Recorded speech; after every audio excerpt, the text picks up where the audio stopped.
One Caspian finishes his handovers and heads to HR to finalize his resignation. Within 10 minutes, his phone pings with an approval notification. Approved. It is from Saraphina. As Caspian packs, a colleague watches closely. He sips a drink, waiting to mock him. Caspian is used to it. They are oil and water, everyone knows it, yet Saraphina. Even as Caspian's wife blatantly plays favorites with Barnaby, she frequently humiliates her husband in public just to please his rival. Consequently, colleagues constantly target Caspian, desperately trying to score brownie points with the little assistant. Thinking of this, Caspian lets out a cold laugh, sorry to disappoint. He is actually jumping ship. Another company just hired him, with double his old salary and benefits that are leagues better. He ignores them as their faces turn a jealous shade of green.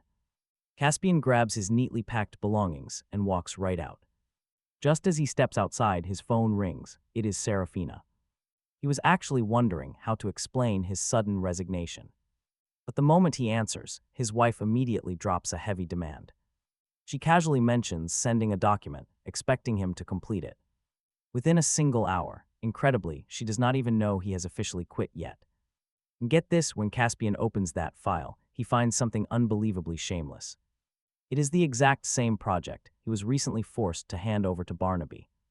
It is the same old unfair game. Barnaby gets all the glory while Caspian does the grueling labor and becomes the scapegoat when things go wrong. He refused first, but Saraphina used every trick to pressure him. When Caspian still said no, she cold-shouldered him, staying up late to do the work herself. His heart deeply ached seeing her struggle, so he ended up taking over the absolute mess she created just to save her. He truly believed that one day Saraphina would appreciate his efforts.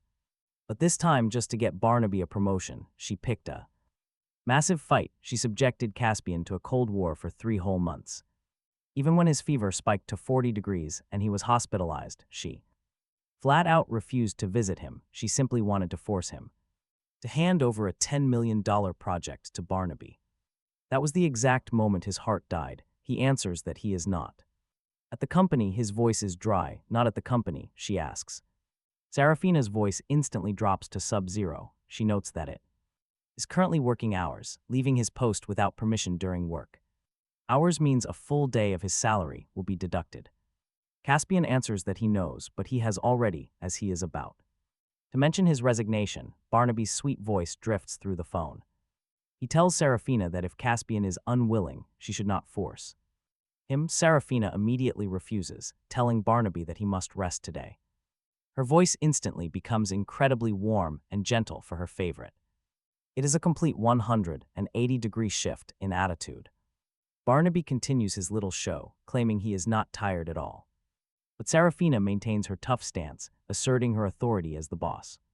Saraphina demands to know if Caspian dares to disobey her direct command. Barnaby playfully sticks out his tongue, pretending to pity Caspian. He claims Caspian has it too hard. No matter how hard Caspian works, it cannot compare to Saraphina's workload. She has to travel for business and organize contracts. Meanwhile, Caspian just sits in the office every single day doing absolutely nothing. Besides, as her husband, isn't it only right for him to work a little harder? Saraphina sneers, erasing all of Caspian's contributions with a single sentence. By this point, Caspian had lost his initial anger, jealousy, and the urge to break down. He just feels completely numb after all. This has happened far too many times. Seeing his silence, she assumes he has agreed, and her tone softens a bit as she asks Caspian if he really thinks this is just work, claiming she is trying to train him, since he is her husband. He needs a stronger sense of responsibility and drive for the company. She tells him to learn from Barnaby, who was busy working until 4 in the morning. She says she has never seen anyone so outstanding, and yet so young. Barnaby immediately chimes in with a laugh from the side, playing along and saying Caspian is also outstanding, yet his tone is laced with heavy, poorly hidden disdain. Saraphina fails to catch it, scoffing that if Caspian had even half of Barnaby's excellence, she would wake up laughing from her dreams. She points out that Barnaby completed all the projects this year. The two of them sing in perfect harmony. Caspian stays completely silent. He does not even want to argue. In reality, this year's projects were snatched right out of Caspian's hands by Barnaby. Saraphina knows this perfectly well in her heart. Yet she pretends to be blissfully ignorant. It all comes down to her assumption that after 5 years of marriage, he would never actually leave her over such trivial matters. She tells him that she and Barnaby have a social event to attend, ordering Caspian to finish the work quickly and send it over.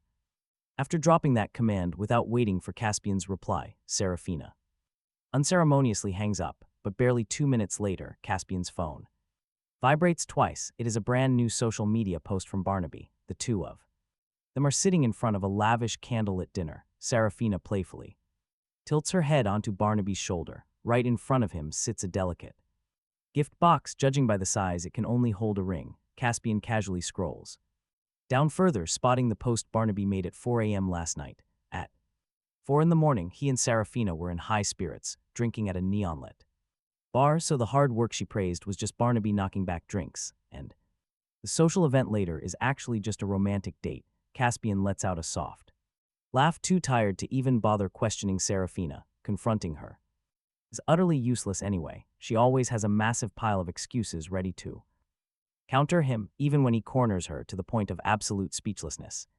What awaits him is never an apology, just a long, suffocating Cold War. Every single time, he is the one forced to fix it.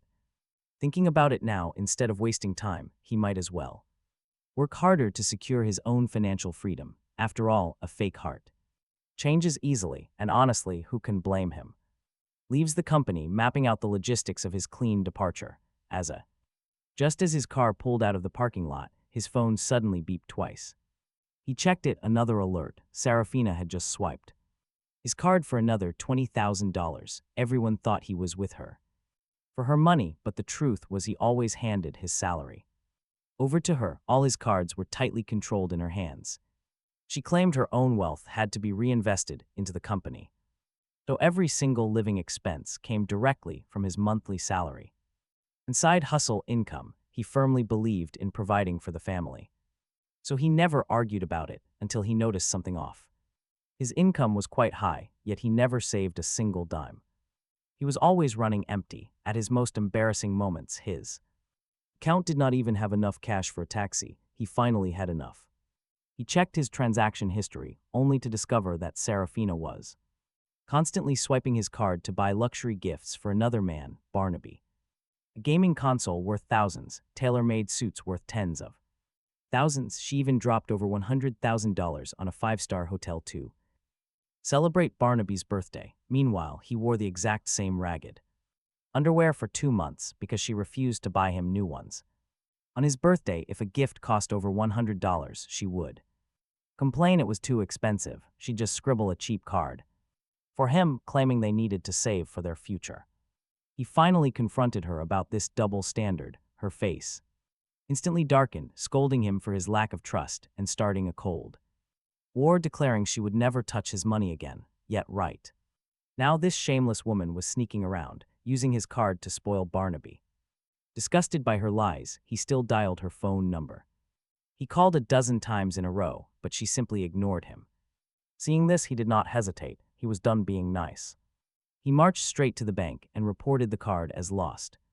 Seconds after the block went through, she suddenly decided to call him back, claiming she was busy and missed his calls, asking what was wrong.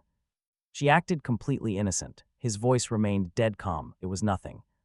He said she complained her card was frozen, and he did not bother hiding the truth, admitting he blocked it. She demanded to know why such a drastic move was suddenly made, asking if he was bored. He agreed, but reminded her of her promise to never touch his money.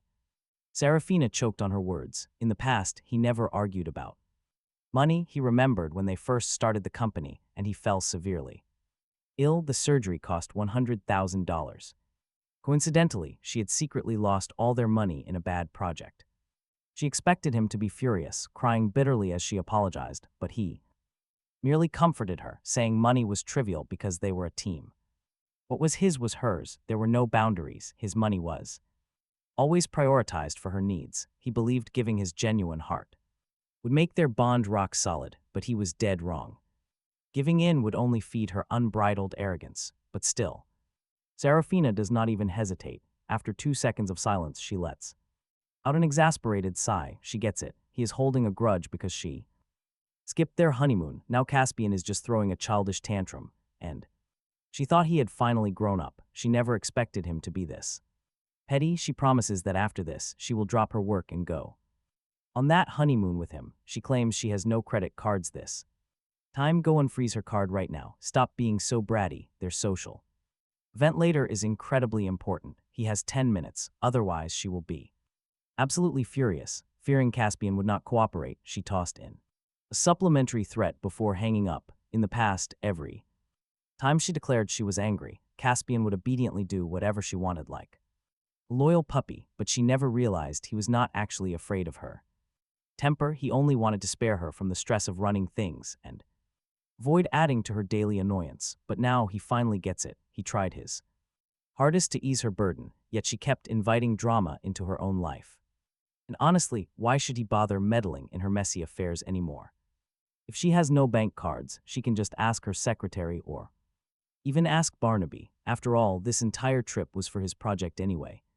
So letting him pay the bill makes perfect sense. After sending off that text, Caspian turns off his phone, drives straight home and starts packing his belongings. He had bought this house outright with his own cash. It was the exact layout and high floor that Saraphina loved. The entire interior design was completely tailored to her tastes, featuring her absolute favorite light pink wallpaper, premium leather furniture, and cashmere rugs, all of it because she loved flowers. Even though Caspian was highly allergic to pollen, he still planted a massive field of lavender in the backyard just for her. But later he learned that the person who actually loved lavender was Barnaby. That was their secret token of love. In the beginning, he planned to put her name on the property deed as well, but at the final second, guided by some strange gut intuition, he kept it under his name alone. Looking back now, he is extremely thankful he left himself an escape route. Close call, right? Otherwise, he would be completely under her thumb. He enters the master bedroom. Hanging on the wall is his wedding photo with Saraphina. In that picture, her body language is as stiff as a board, reluctantly linking her arm through his, her smile looking painfully forced. He still remembers back then how she flatly refused to take photos, claiming such things were purely superficial, designed specifically to scam fools out of their cash. With that money, they could enjoy Michelin-starred dinners several times over. Besides, she argued they were already married and did not need this to prove their affection. Ultimately, it was his relentless coaxing with every sweet word imaginable, even promising to cover the entire cost himself, that finally convinced her to stand by him for just one single shot. As a souvenir, she agreed with absolute reluctance. She never liked taking pictures, making this wedding photo the only group shot he had of them. Through all the years they had spent together, he always treated that wedding photo like a precious treasure. Every day, he carefully wiped it down with a soft cloth, terrified of even a speck of dust, just like his desperate attempts to preserve their marriage. But now, he finally understood that trying to win back a woman who had already checked out was a waste of time. A marriage that had gone completely rot, no matter how much effort he made, could never return to what it used to be. Realizing this, he decisively ripped the wedding photo off the wall and slammed it straight into the trash can. Then he opened a drawer and pulled out a Nanmu wood box from inside. The box was packed right to the absolute brim with old gifts he and Saraphina exchanged back when they were happy. These items held their sweet memories. Inside were 99 handwritten love letters he gave Saraphina when he first confessed his love. There was also the scarf she stayed up for 3 straight nights to knit for him.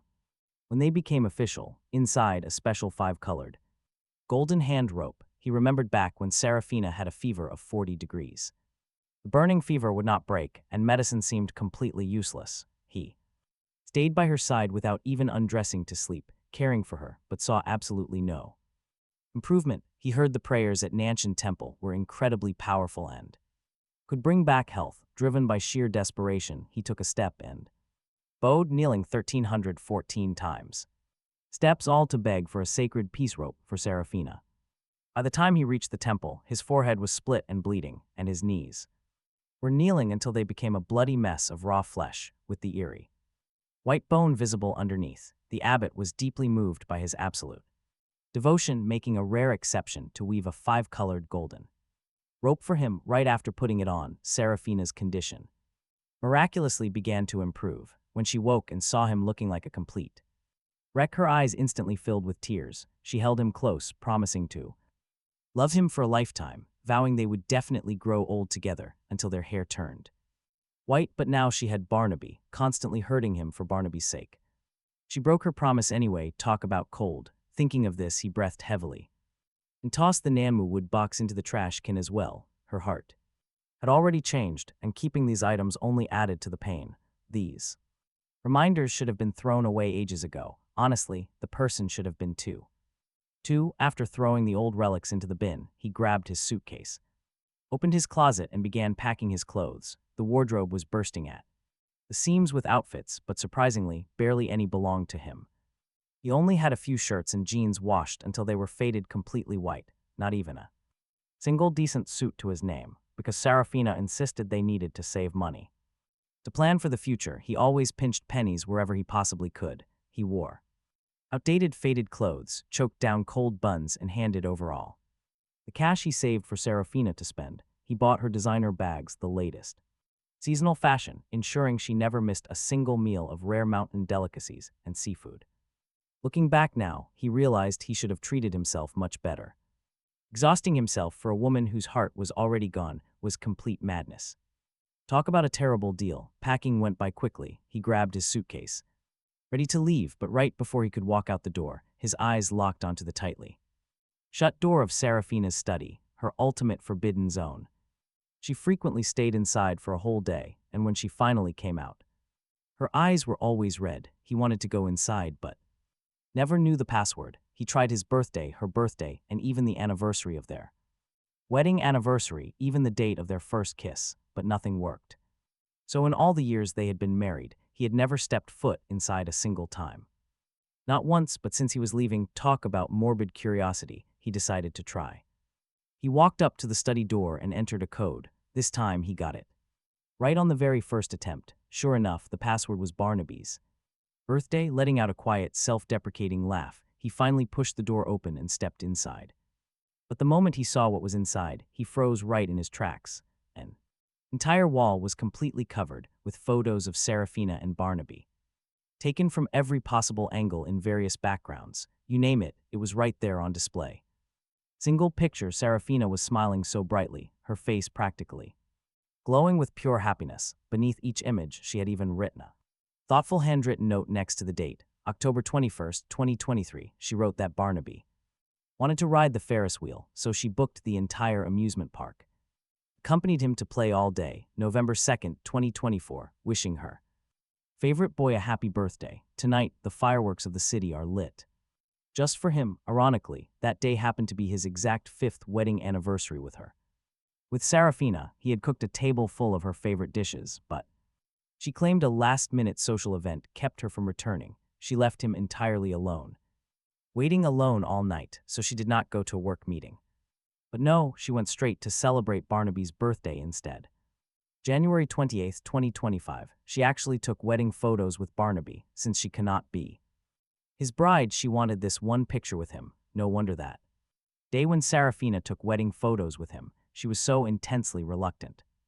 He always thought she just hated taking pictures in general, but it turned out that was simply because the groom was not him. He painfully finished looking at every single photo on the wall. The mysteries plaguing him for so long finally found their answers right here in this room. No wonder Seraphina banned him from this room. It was because this place was stuffed full of her memories with Barnaby. Laughing bitterly, he grabbed his suitcase and left the house without looking back. Right after walking out, he quickly borrowed some cash from a childhood friend and rented a tiny single room. He immediately listed a house with an agency. The very next day, he paid a visit to the Civil Affairs Bureau, handing the signed divorce agreement directly to the staff working that day. Back when they signed the agreement, he was still thinking about how to explain it to Seraphina, but at the time she was in a rush to carry her bags downstairs. Without even sparing a single glance at the document, she flipped to the last page and signed. He had asked her to look it over, holding on to a final sliver of hope. She said there was no need because she trusted him. He could only smile bitterly at that. After being with her for so, Caspian had known her too long to fall for her fake act. Just brushing him off, her trust in Caspian was nothing compared to Barnaby. Yet now she swore she trusted him, but only to get him out of her way. She wanted to shoo him away quickly, rushing to catch her flight with Barnaby. She was desperate for her honeymoon, saving him from wasting his breath. That worked out, but after Caspian handed the divorce papers to the staff, the clerk calmly explained they still needed her verbal confirmation to proceed. Caspian immediately pulled out cozy photos of Saraphina and Barnaby. He even showed the wedding ring she had smashed to pieces for Barnaby. But the clerk still shook their head, insisting on one final crucial detail. Verbal admission only. The clerk insisted she had to say it herself. Caspian sighed, booting up his phone, only to be flooded with missed calls and messages. It was all from Saraphina, absolutely blowing up his phone with endless notifications. Furious about her frozen bank card, she had tried both begging and screaming. Her final text was a massive, angry rant, threatening him with immediate divorce. Caspian simply showed this threatening message directly to the front desk clerk. They still shook their heads, leaving him with absolutely no choice but to call her. The line rang forever before Saraphina finally picked up. Caspian tried mentioning their marriage. "Who has affection for you?" she spat. "Everything you say is completely useless now." "I am definitely divorcing you." She assumed Caspian was calling to beg for forgiveness. Saraphina coldly cut him off before hanging up the phone in his face. Right after that, Barnaby sent Caspian a highly provocative video text message. In the clip, Barnaby was holding a cheap plastic ring on the street. He knelt down on one knee, proposing to a deeply blushing Saraphina. Mid the cheering crowd, Saraphina happily offered her hand for the ring. As the ring slid onto her finger, she cooed, "Oh, Barnaby, you are so sweet. You always know exactly how to make me happy, unlike that useless Caspian. He only ever makes me angry. We were married so long without a ring." But she conveniently forgot that she was the one who destroyed her own ring. Smashed to bits, she broke it herself just to protect Barnaby. Back then, Barnaby had messed up a contract, costing the company millions. Out of sheer anger, Caspian wanted him fired, but Saraphina shielded him with everything. She threw a massive fit to shield her lover, screaming at Caspian. That was when she violently smashed her wedding ring on the floor. Armed with this video and audio, the clerk finally believed Caspian's story.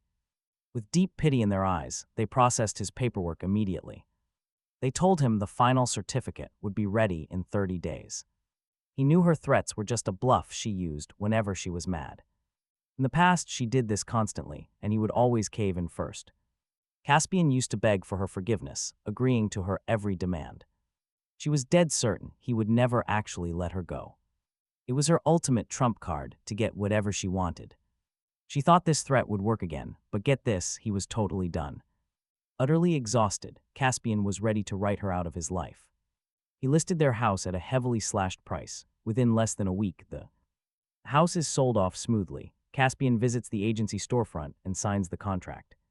After setting the handover date with the buyer, he heads back home. But the moment he pushes the door open, cheerful laughter echoes from inside. He notices the couple's slippers are missing from the entryway. In their place sit a pair of men's leather shoes and cheap high heels. Those cheap red heels were Barnaby's birthday gift to Saraphina. Somehow they became her absolute favorite. The irony is just hilarious. Caspian had bought her so many expensive shoes over the years. He bought her diamond-encrusted pairs and luxury limited editions, yet she never wore them. She always claimed high heels chafed her feet and felt totally uncomfortable, claiming that wearing them for too long would end up permanently deforming her feet. So those luxury shoes sat in the cabinet, gathering dust. Every time she saw those shoes, she could not resist lecturing him about wasting money. She called his gifts flashy and useless, criticizing his hard-earned savings, using the opportunity to seize his salary and strictly limit his spending. Yet here she is, practically living in those $50 heels from Barnaby. She never hated heels, she just hated anything that came from Caspian. It was just a convenient excuse to lock down his finances. Snapping back to reality, he feels a wave of confusion. Weren't they supposed to be gone for 2 whole days? Barnaby suddenly strolls out. The guy is wearing Caspian's personal slippers and lounging around in his pajamas. His posture is incredibly lazy, acting like he owns the entire place. He asks why Caspian is back so early since work is not over yet. As he speaks, Barnaby casually flicks ash from his cigarette. He drops it right into the water cup sitting next to him. That was actually the special couple's mug Saraphina had once lovingly gifted him. He used to cherish it so much. Then Saraphina walks in. She sees Barnaby using her husband's favorite mug as an ashtray. Yet she completely ignores it. This is the same woman who used to gag at smoke. She used to fiercely demand that Caspian quit smoking immediately. Now she shows absolutely zero discomfort around her lover. She has changed completely. Seeing Caspian, her expression flickers with guilt. But it quickly turns cold, asking why he skipped work. She tells him that being her husband does not mean he can slack off. By breaking those rules, she argues, he makes it impossible to manage anyone else. Talk about rules, Caspian can barely suppress the urge to laugh out loud. When it comes to breaking rules, nobody does it better than Saraphina. A year ago, right when the company finally got on track, she broke protocol. She parachuted Barnaby straight into management, despite his zero experience. Caspian was completely bewildered by the sudden decision. Yet she insisted Barnaby would achieve great things there. So Caspian devoted himself to training the guy as best as he could. But Barnaby just slept and played games all day long. He would stay until dawn just to take fake overtime photos. He posted those pictures to the group chat to look hardworking. But Saraphina just brushed it off, claiming Barnaby was probably just exhausted from work. And played games just to unwind. Caspian begged his sister to keep an eye on him. But she claimed she had no time. When he suggested surveillance cameras, she refused. Calling it illegal, sure enough, the project eventually went completely off the rails, leading to tens of millions in losses, while Barnaby remained totally unrepentant. Caspian reached the end of his rope and wanted to fire the guy immediately.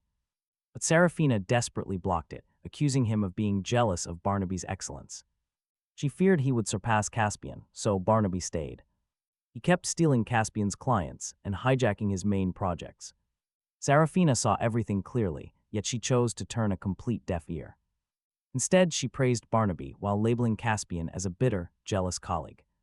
Back then, Caspian felt incredibly wronged, but looking back at it now, if he had tolerated this much nonsense at literally any other company, he probably wouldn't be in such a pathetic state today. He stayed silent.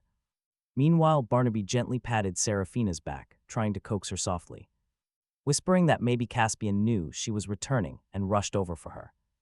Saraphina totally fell for the lie, a smug smile spreading across her face. She told Caspian to forget it, but wondered how he knew she was back. Barnaby just chuckled, asking if she had already forgotten the details, reminding her that HR bought the tickets and probably tipped Caspian off. Saraphina scoffed. Caspian, she said, you never focus on your actual work. But you are always so eager to stick your nose in other business. She warned him not to think she would forgive him so easily, pointing out that he froze the credit cards and humiliated her in public. In the end, Barnaby had to empty his savings and beg for loans, just to settle the massive bill Caspian's little stunt had caused.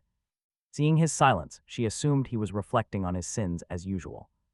Her voice softened slightly, hinting that she might actually find a way to forgive him. But first, they had to give Barnaby the compensation he deserved. Since he spent his own money, he could not even pay rent. So Caspian had to pack up and let Barnaby take the master bedroom. If Caspian did that, she promised she would finally let the matter drop. Barnaby's eyes gleamed with absolute triumph, but he played dumb, claiming it felt wrong to make Caspian sleep on the couch. But before Caspian could even say a word, Saraphina cut him off, insisting there was absolutely nothing wrong with making him do it. After all, Caspian was thick-skinned and owed him this compensation. With that, she turned to show her golden boy the master bedroom. But then she paused, noticing the entire place looked incredibly bare. She turned to Caspian, asking if he had hired a cleaning service. Caspian sneered. He had actually packed up and moved out a week ago. Talk about a slow realization. Her total lack of care was spectacular. He looked at his sister with a face of total indifference, confirming it was not her imagination and he had cleared things out, because he was actively planning to put this entire apartment up for sale. Saraphina's eyes immediately bugged out before she could even speak. Barnaby cut in first. Is Caspian planning to sell this place? Maybe a bigger apartment to apologize. Saraphina loved the idea. She immediately beamed with joy. They had lived in this apartment for quite some time. It was definitely time to upgrade. She offered to chip in, but begged him not to sell. It was perfect for Barnaby. Barnaby pretended to be embarrassed. He promised to pay market rent, but Seraphina got immediately angry. She was his boss, how could she ever charge him? That would be terrible, no rent, not a single penny allowed. The two of them put on quite the dramatic little show. Seraphina was completely indifferent to charging rent in this prime area, where rent was nearly 10,000, yet on dates with Caspian. She calculated every movie ticket and dinner bill down to the penny. Even during a simple chicken hot pot date, if Caspian ordered extra chicken feet, she forced him to split the bill. Unbelievable. The difference between real love and total indifference was vast, absolutely vast. Back in reality, they were still flirting. Caspian let out a laugh. He pulled his house sale contract out and slapped it right down. He interrupted their cozy chat. He was not planning on selling. He had already sold the apartment to someone else. It was over. Time for both of them to pack up and leave immediately. The new owner was moving in. Seraphina was utterly stunned.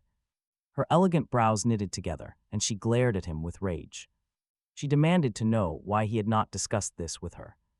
Caspian did not even look up, his face completely stone cold. It was his house, and he had the sole right to decide. Seraphina choked in sheer shock. They supposedly never kept score before.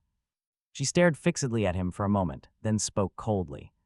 What was Barnaby supposed to do now? Just wander around the streets? If Caspian had not insisted on freezing the card, Barnaby would have funds. He only lacked rent money because he advanced funds for his project. She told Caspian he must take absolute responsibility. He just laughed coldly. The project was Barnaby's responsibility, so he had to fund it. His complete lack of money was a disaster of his own making. If he could not handle the job, he should never have started. Caspian was not his parent and had zero obligation to help. If her heart bled for him so much, she could rent him a place. Shut down completely by Caspian's words, Seraphina was left utterly speechless. Her face quickly turned a terrifying shade of dark, angry blue.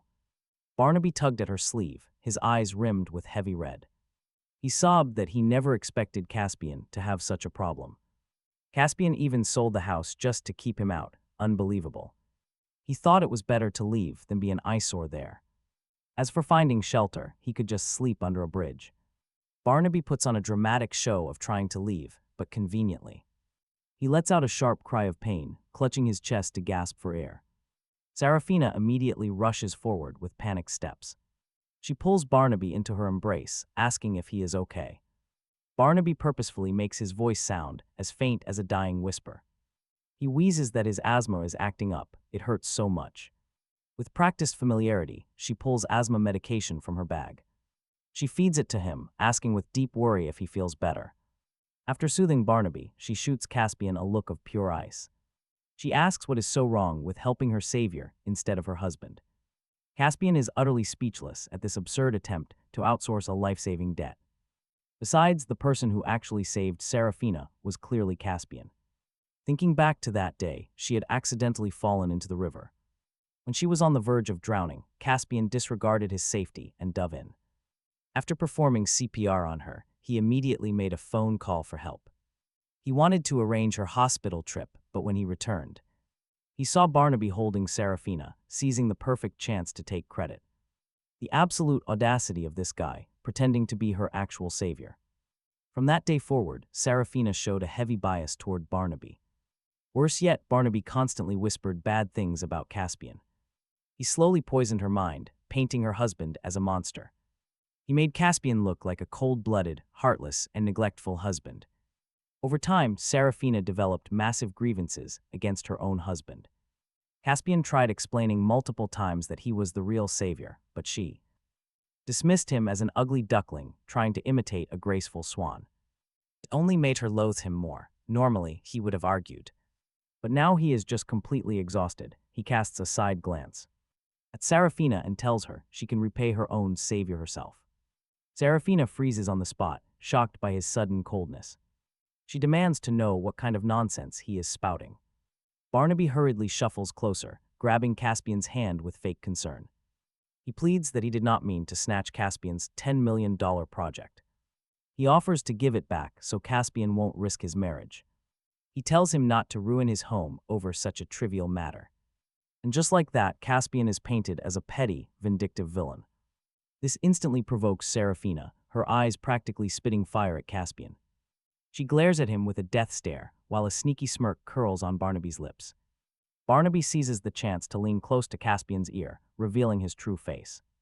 He whispers in a sinister tone, mocking him directly. He boasts that whether it is the project or Saraphina, he gets what he wants. He brags that he is young, handsome, and knows exactly how to please her. He calls Caspian old bacon, with zero chance to compete. He sneers, asking who on earth Saraphina would actually choose between the two. A cold dread instantly wells up inside Caspian, before he can even react. Barnaby grabs Caspian's hand and yanks it violently toward his own face. A second later, Barnaby cries out. He plummets heavily onto the hard floor. Saraphina screams at Caspian, "Why did you hit him? Are you sick?" Charging straight at Caspian, she won't let him get a word in. She shoves Caspian away, then she helps Barnaby up with deep concern. "Barnaby, are you okay?" she asks, staring at his swollen, red cheek. Pure fury, the look she directs at Caspian is like an enraged lioness. "Caspian, I command you to apologize to Barnaby right now," she demands. "Hand over your year-end bonus and commissions to Barnaby as mental compensation. Evict your current tenant so Barnaby can live in your apartment, otherwise they divorce." Caspian sneers internally, instantly recognizing that this is Barnaby's classic signature move. Every single time, the guy plays the victim to harvest Saraphina's sympathy. Her heart bleeds, she detests Caspian even more now. Barnaby's acting is clumsy, completely riddled with holes. It can't withstand any scrutiny, yet Saraphina falls for it. She swallows it hook, line, and sinker, taking his side unconditionally. She relentlessly curses Caspian out, without distinguishing right from wrong. She is absolutely convinced that Caspian is the one bullying poor Barnaby. Caspian is her actual husband, yet she would rather believe Barnaby. The painful truth was always glaringly obvious: she never loved him. Before, Caspian was deceiving himself, trapped by his feelings. But now, watching this scene feels completely laughable. On the inside, Barnaby is clearly reveling in his massive triumph. Yet he gently tugs at Saraphina's hand, his eyes rimmed with red. "Sister Saraphina, as long as Brother Caspian can calm down," he whimpers. "My suffering is nothing. I know your heart aches for me. How about this? Just let Brother Caspian apologize to me, and we can skip the compensation." He says this with a sigh, but Saraphina's attitude remains absolutely rock solid. "Barnaby, I know you are kind-hearted, but you let Caspian bully you. You are too kind, which is why he gets away with it. Getting physical is a matter of principle. He laid a hand on you. He absolutely must compensate you," she insists. Barnaby bites his lower lip. But Brother Caspian does not seem willing. Barnaby whispers, "Let's just drop it." Hearing this, Saraphina immediately shoots a barrage of icy daggers at Caspian. She demands coldly, "What are you standing around for? Hurry up and apologize." She asks if he really wants her to divorce him right this second. Caspian simply nods and steps forward, a calm expression on his face. Saraphina instantly looks triumphant, believing she has him completely under her thumb. After all, she knows Caspian used to love her more than his own life. He used to spoil her to the core, fulfilling her every single demand. If she asked for the stars, he would have reached up and grabbed them. How could a man who loved her this much ever agree to a divorce? She expects him to compromise and concede, just like he always does. She expects him to admit to a wrong he never even committed. But get this, Caspian simply pushes the signed divorce agreement right in front of her. His voice is completely flat, no need to go through all that trouble. They were already divorced. The smile on Saraphina's face instantly froze dead. What did he mean, she demanded, her expression turning incredibly tense. It was not joyful as Caspian had expected, there was actually pure fury. Barnaby only hesitated for a second, a flash of pure joy crossing his eyes. Still, he kept his voice soft, pretending to scold them both. He asked Caspian why he was stubborn, claiming Saraphina only wanted attention. She did not actually want to leave him, he said, so take the papers. He urged Caspian to stop throwing a tantrum and take the agreement back. Saraphina worked incredibly hard abroad and just got back, so do not upset her. He acted like he was helping, but his words were clearly meant to sting. Caspian knew the guy was intentionally playing mind games, pushing Saraphina to snap. This petty tactic had worked beautifully for Barnaby so many times before. Usually, Saraphina would lash out, stripping Caspian of his job on the spot. She would even dock his salary for months just to show her power. Caspian figured she would gladly sign this time, just to spite him again. But instead, her face darkened, and she went dead silent for a moment. "I am not divorcing you," she snapped, because their interests were too entangled. Caspian immediately realized why she was hesitating. It was all about money. She was worried about the assets, but she completely forgot one major detail. Before they married, she was the one who demanded a strict prenuptial agreement. It explicitly stated he would never get a single cent of hers. But by that same rule, she could not touch any of his assets either. Caspian calmly interrupted her thoughts, reminding her of that exact deal. He pointed out that she had completely misunderstood the entire situation. They were already divorced. She had already signed the agreement long ago. Saraphina stood there completely stunned, instantly trying to deny it all. She denied it, claiming she forgot. Knowing she needed proof, Caspian flipped straight to the very last page. Right there, written in her own messy handwriting, was her signature. Her face instantly drained to a ghastly, pale white. She stared at him, asking if that paper she signed was actually a divorce. He nodded, watching her look worse and worse by the second. But was this not her dream? Why was she acting so shocked and defensive all of a sudden? He flat out refused to believe her shock was real. Time ticked away. He expected her to accept the reality. But get this, just a few moments later, she grabbed the papers and tore them to shreds. She screamed that she would never divorce him, her voice entirely rigid. He was baffled by this sudden drama, but also found it hilarious. "Tearing it up is completely useless," he calmly told her. The local office was already processing it, and the certificate was coming soon. Barnaby's smile grew wider as he realized the divorce was final. Still, his mouth kept spewing fake sympathy for the entire situation. He criticized Caspian's impulsiveness, claiming Saraphina deserved much better. If he had a woman like her, he would never let her go. He babbled that he could never divorce someone as amazing as Sister Saraphina. "Shut up," Saraphina suddenly snapped in an unprecedented, vicious move. Barnaby stood frozen. Shock paralyzed him completely right where he stood. His face twisted in disbelief. He simply could not believe what happened. After all, Saraphina had never spoken to him with anything but gentleness. She had never used a single harsh word, always careful around his feelings. Seeing this aggressive side of her actually made Caspian flinch. She crossed a line. Realizing this, Saraphina quickly dialed it back. She softened her expression, addressing Barnaby with a flat, cold tone instead. She told him their private matters were none of his business, ordering him to leave. Barnaby refused. He whined about having no rental money. That was his own problem. She told him to figure it out. She declared she was not his mother and had no duty to clean up his mess. He was a grown man, so why could he not solve a simple housing issue? Did he honestly expect her to magically conjure a house out of thin air? Her voice lacked any empathy, but Caspian noticed a very subtle detail. She quietly shot a meaningful glance toward Barnaby, thinking she was being stealthy. Little did she know, Caspian already knew exactly what was happening behind his back. She had secretly bought another small house in the suburbs just for him. Barnaby caught her drift, pouted with fake sadness, and reached for the keys. He quickly walked out, and Caspian chose not to expose their secret rendezvous. Honestly, Caspian did not care. He was completely done with them. Besides, exposing it was pointless, since the house legally belonged to her anyway. It was her own house. She could give it to anyone. Once Barnaby left, Saraphina sighed and turned back to Caspian, sounding milder. She asked if he was happy, saying he did not want divorce. She accused him of throwing a tantrum just because she got close to Barnaby. But she insisted there was absolutely nothing going on between her and Barnaby. She claimed he was pitiful and alone, and as his boss, she had to help.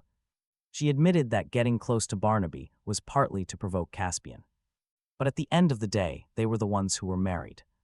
She claimed she only wanted to push Caspian to be better. With a smile, she opened her arms. Caspian shoved her away instantly. He bluntly reminded her that the apartment handover date was in 1 month. He needed to clean the place, thoroughly clean every single room. He told her to find a way to move her own things out. Saraphina froze stiffly in place, her confident smile completely vanishing from her lips. She demanded to know what he meant, arguing she had already sent Barnaby away. She had said all the nice things possible, yet he still wanted a divorce. She looked as if she were the victim of some massive, unfair injustice. Yet during their past arguments, Caspian had been forced to kneel in public begging. Caspian remained silent, not a single sound escaped his lips. Saraphina assumed he was hesitating and let out a sigh of relief. She asked if he had even thought about his life after their divorce. If his next partner was not as excellent as her, what would he do? Caspian found the whole situation hilarious. To Saraphina, marriage was just a business. Weighing pros and cons, he understood her cold habits as a businesswoman. But when comparing him to Barnaby, why did she always look down on him? In what way did he actually fall short? Still, Caspian chose to remain silent. Pointless now, trying to explain anything was just a complete waste of time. Right as he opened his mouth, her phone suddenly started to ring. The call was from the office. A client had just reached out. The project proposal that Barnaby submitted was apparently filled with massive flaws. The client was absolutely furious, demanding they fix the mess immediately. They threatened a lawsuit. Saraphina could not believe her ears. Barnaby's previous work was always perfect. Why would he fail now? She stopped speaking mid-sentence, quickly telling her staff to stall them. She hung up, glaring at him. She demanded to know. Why did you not double-check this proposal? She finally remembered. In the past, she always took projects from Caspian for Barnaby. Caspian would worry constantly and secretly fix all of the rookie errors. He quietly polished Barnaby's terrible work until it was perfect. Yet Saraphina always laughed and scolded him for being a meddling busybody.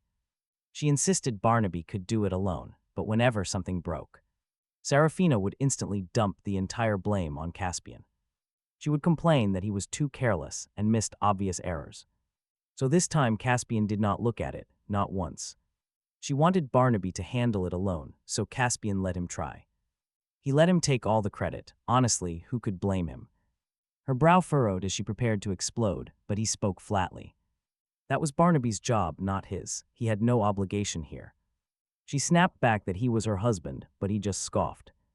He laughed, asking if being her husband meant he had to clean up messes, to constantly take her verbal abuse while fixing everyone else's mistakes, to endure her silent treatment while she let the world mock him.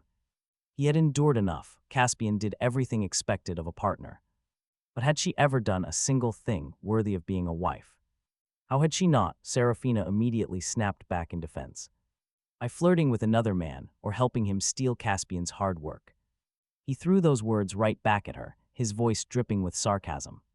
This was a side of Caspian that Saraphina had never seen before.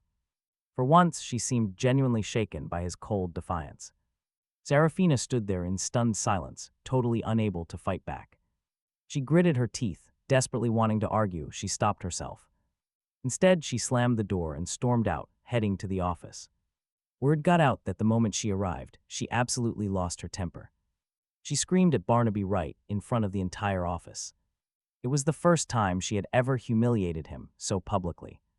Sobbing from sheer embarrassment, Barnaby turned and fled from the room. But this time, Saraphina did not bother to go after him. Panic spreads like wildfire across the company. Meanwhile, after Saraphina leaves, Caspian returns to his rented room. Over the next few days, he stays cooped up inside. Busy sending out resumes and hunting for jobs, he had actually quit.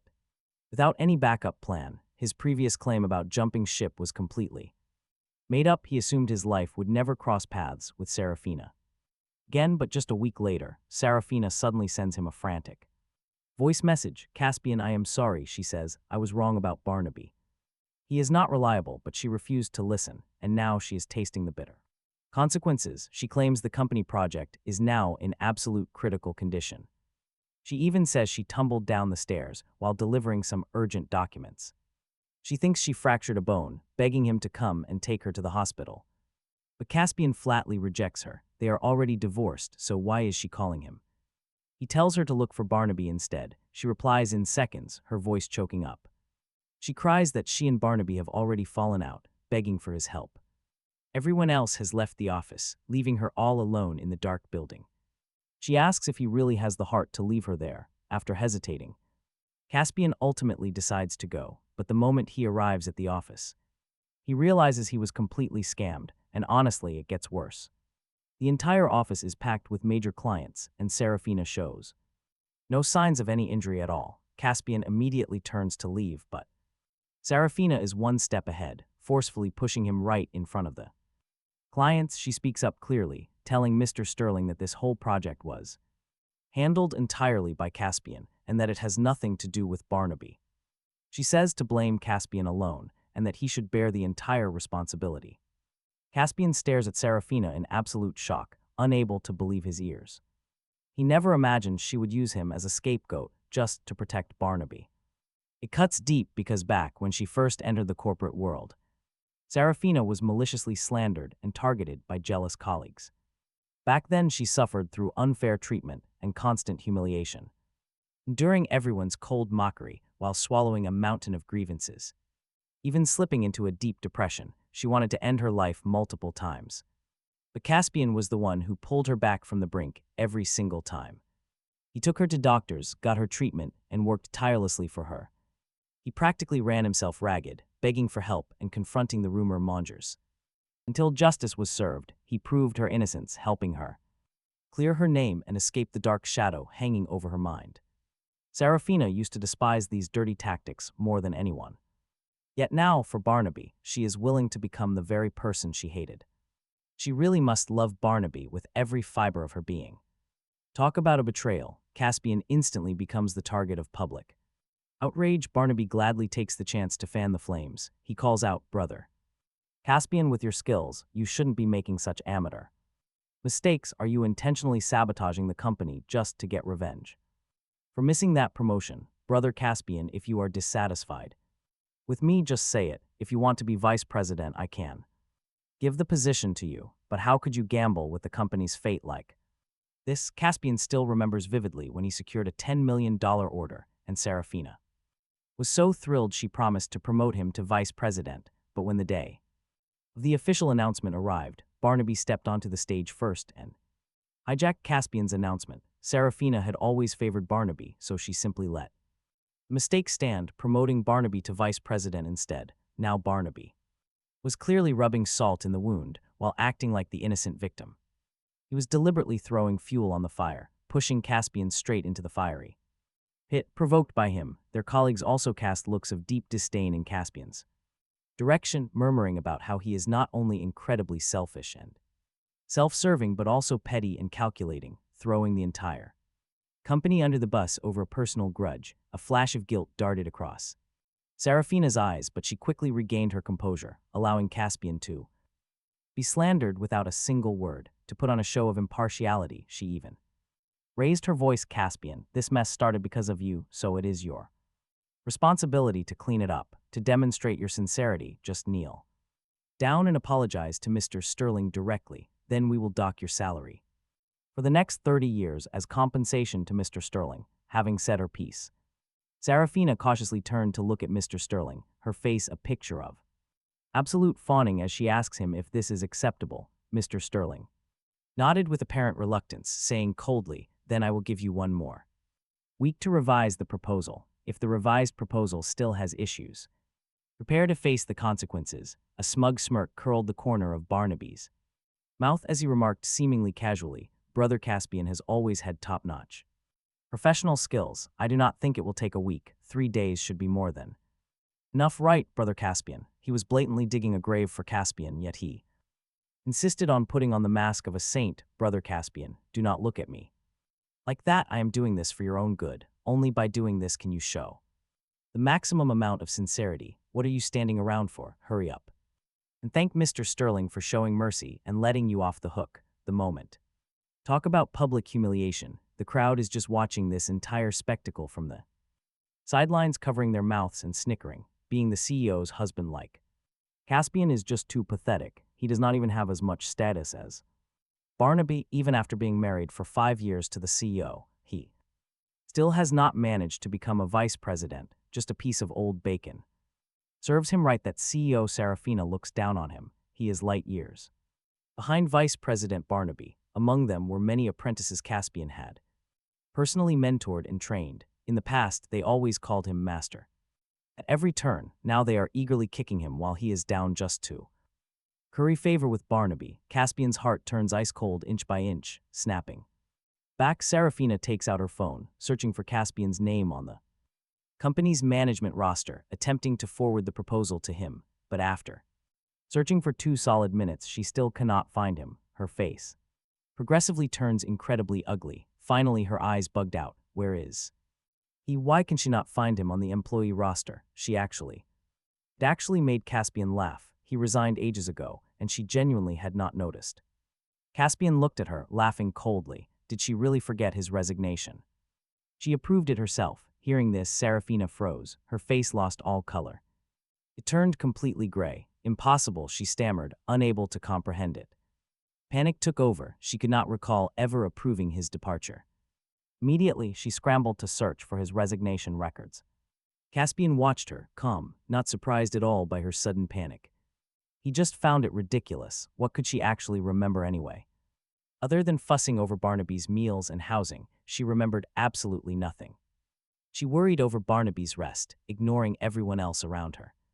She forgot his resignation entirely. She forgot his years of silent suffering. She forgot abandoning him. She definitely forgot all his hard work. Her panic now was not because she actually cared that he left. No, she panicked because nobody remained to clean up her massive mess. Once this crisis blew over, she would go right back to her old ways. She would coddle Barnaby and help him steal Caspian's projects. She would let everyone mock him. Right then, she found the file. Scanning the document, she saw Caspian's name under the applicant section. Talk about instant regret. Her eyes went wide as she stumbled back. Cursing aloud, she marched straight to HR, completely losing her temper. Who authorized Caspian's resignation? She screamed directly in the manager's face. Did you even verify this with me, or just decide on your own? The poor HR manager was scolded to tears, looking utterly devastated. She tried to explain the president's orders, but got cut off. What did I say? Saraphina bellowed, demanding to know when she ordered his firing. He is my husband. Did you not know that? How do you even do your job? She demanded if they forgot who was in charge before ordering them to leave.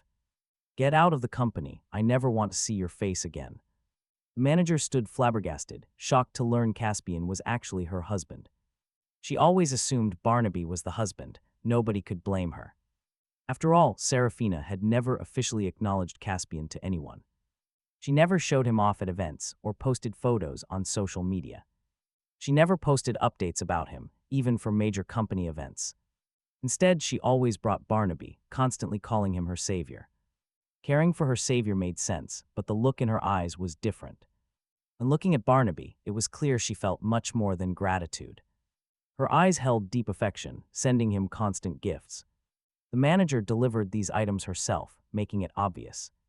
Naturally, almost everyone in the company assumed they were a couple. After screaming at the manager, Saraphina finally turned back to Caspian. She wore a completely fawning expression as she turned to look at Caspian. She pleaded for him to return, claiming she never knew about the mistreatment. She acted like she was defending him now, but nothing happened without her approval. Nobody would dare mistreat him unless she and Barnaby had authorized it first. The colleagues did the bullying, but she was the one pulling the strings. After all, Saraphina and Barnaby were the ones who gave these people such audacity. Seeing Caspian remain silent, Saraphina pulls out her phone again, desperately promising an insane salary to get him back, but Caspian violently shoves her hand away and coldly says, Saraphina, he has already resigned. This company's business has absolutely nothing to do with him anymore. She should figure out how to explain this to Mr. Sterling instead. Caspian turns to look at the client, pointing directly at Barnaby. He tells Mr. Sterling that the project leader has always been Barnaby and that he himself quit long ago, having witnessed this entire circus. Mr. Sterling is absolutely furious over her lies. Within 24 hours, they must submit a brand new proposal. Otherwise, they better prepare to pay 10 times the penalty for breaching their contract. Having delivered his ultimatum, Mr. Sterling turns on his heel and storms out. Barnaby had been waiting to enjoy a good show, never expecting to choke on his own medicine. His face instantly drains to a deathly pale, and he looks at Saraphina in utter despair. But Saraphina just shoots him a venomous glare before spinning around to grab Caspian. Begging him, Caspian, she says, the company is in trouble. We must stay united right now. Stop talking nonsense out of anger about resigning. She claims she knows his abilities are outstanding and that he surely has a solution. If he helps the company survive this crisis, she promises to immediately make him the vice president. If she had offered this before, he might have been overjoyed. But now her words go in one ear and right out the other. He stopped. Caring about this place ages ago, Caspian laughs coldly, throwing off her hand. He tells her his resignation was never some angry threat. He is dead. Serious, he turns around to leave. Saraphina freezes, her face instantly. Darkening, she warns him not to be ungrateful, calling the job market brutally competitive. At his age, she sneers. Who else would even want him? Caspian simply smiles with pure apathy, telling her that is no longer her concern. Seeing his ironclad attitude, Saraphina falls silent for a brief moment before resorting to a heavy guilt trip. Caspian, she pleads, this company is still his life's blood. How can he be so heartless as to just drop it? Barnaby quickly chimes in too, calling him Brother Caspian and claiming they all rise and fall together. If they cannot hand over that proposal, the business will go under, leaving every single person here facing unemployment. These are colleagues Caspian has worked with for so many years. Does he really have the heart to stand by and watch them suffer? Does he not care about their camaraderie? Suddenly, the crowd realizes Caspian is their only lifeline, and they all join in on the massive guilt trip. They tell him he cannot be this cold-blooded. Honestly, Caspian feels like laughing out loud. When he resigned, not a single one of them tried to make him stay, not to mention how they previously helped Barnaby kick him while he was down and actively bullied him. Caspian has kept a very clear ledger of their actions in his heart. After all, he is no longer an employee. Whether this place goes bankrupt has nothing to do with him. They should save their desperate guilt trips for someone else. Instead of begging, they would be better off figuring out how to actually do their jobs.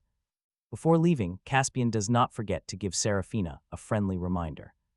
Caspian warns her to pack up before the handover date, otherwise a penalty fee will land her in court. He reminds her a lawsuit will only ruin her company further. After 5 long years of marriage, they should part on decent terms. He refuses to humiliate her, so he turns and walks away. His sharp words definitely hit the mark. This time she stops. She does not try to hold him back. Caspian rests. Then he opens his laptop to continue his online job hunt. The moment the screen boots up, an unexpected email pops in.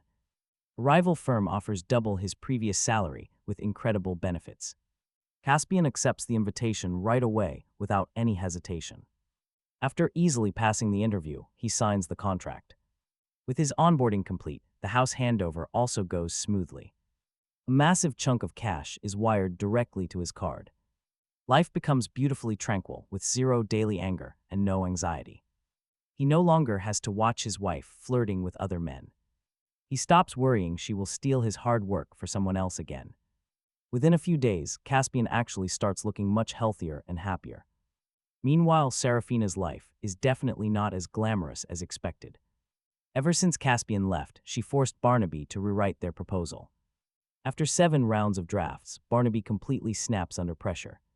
The constant rejections trigger a total mental breakdown for him. He straight up smashes his computer right in the office. Quite a few fed-up employees already submitted their resignations. Saraphina is left completely panicking as things fall apart. In a fit of pure rage at the chaos, she storms over.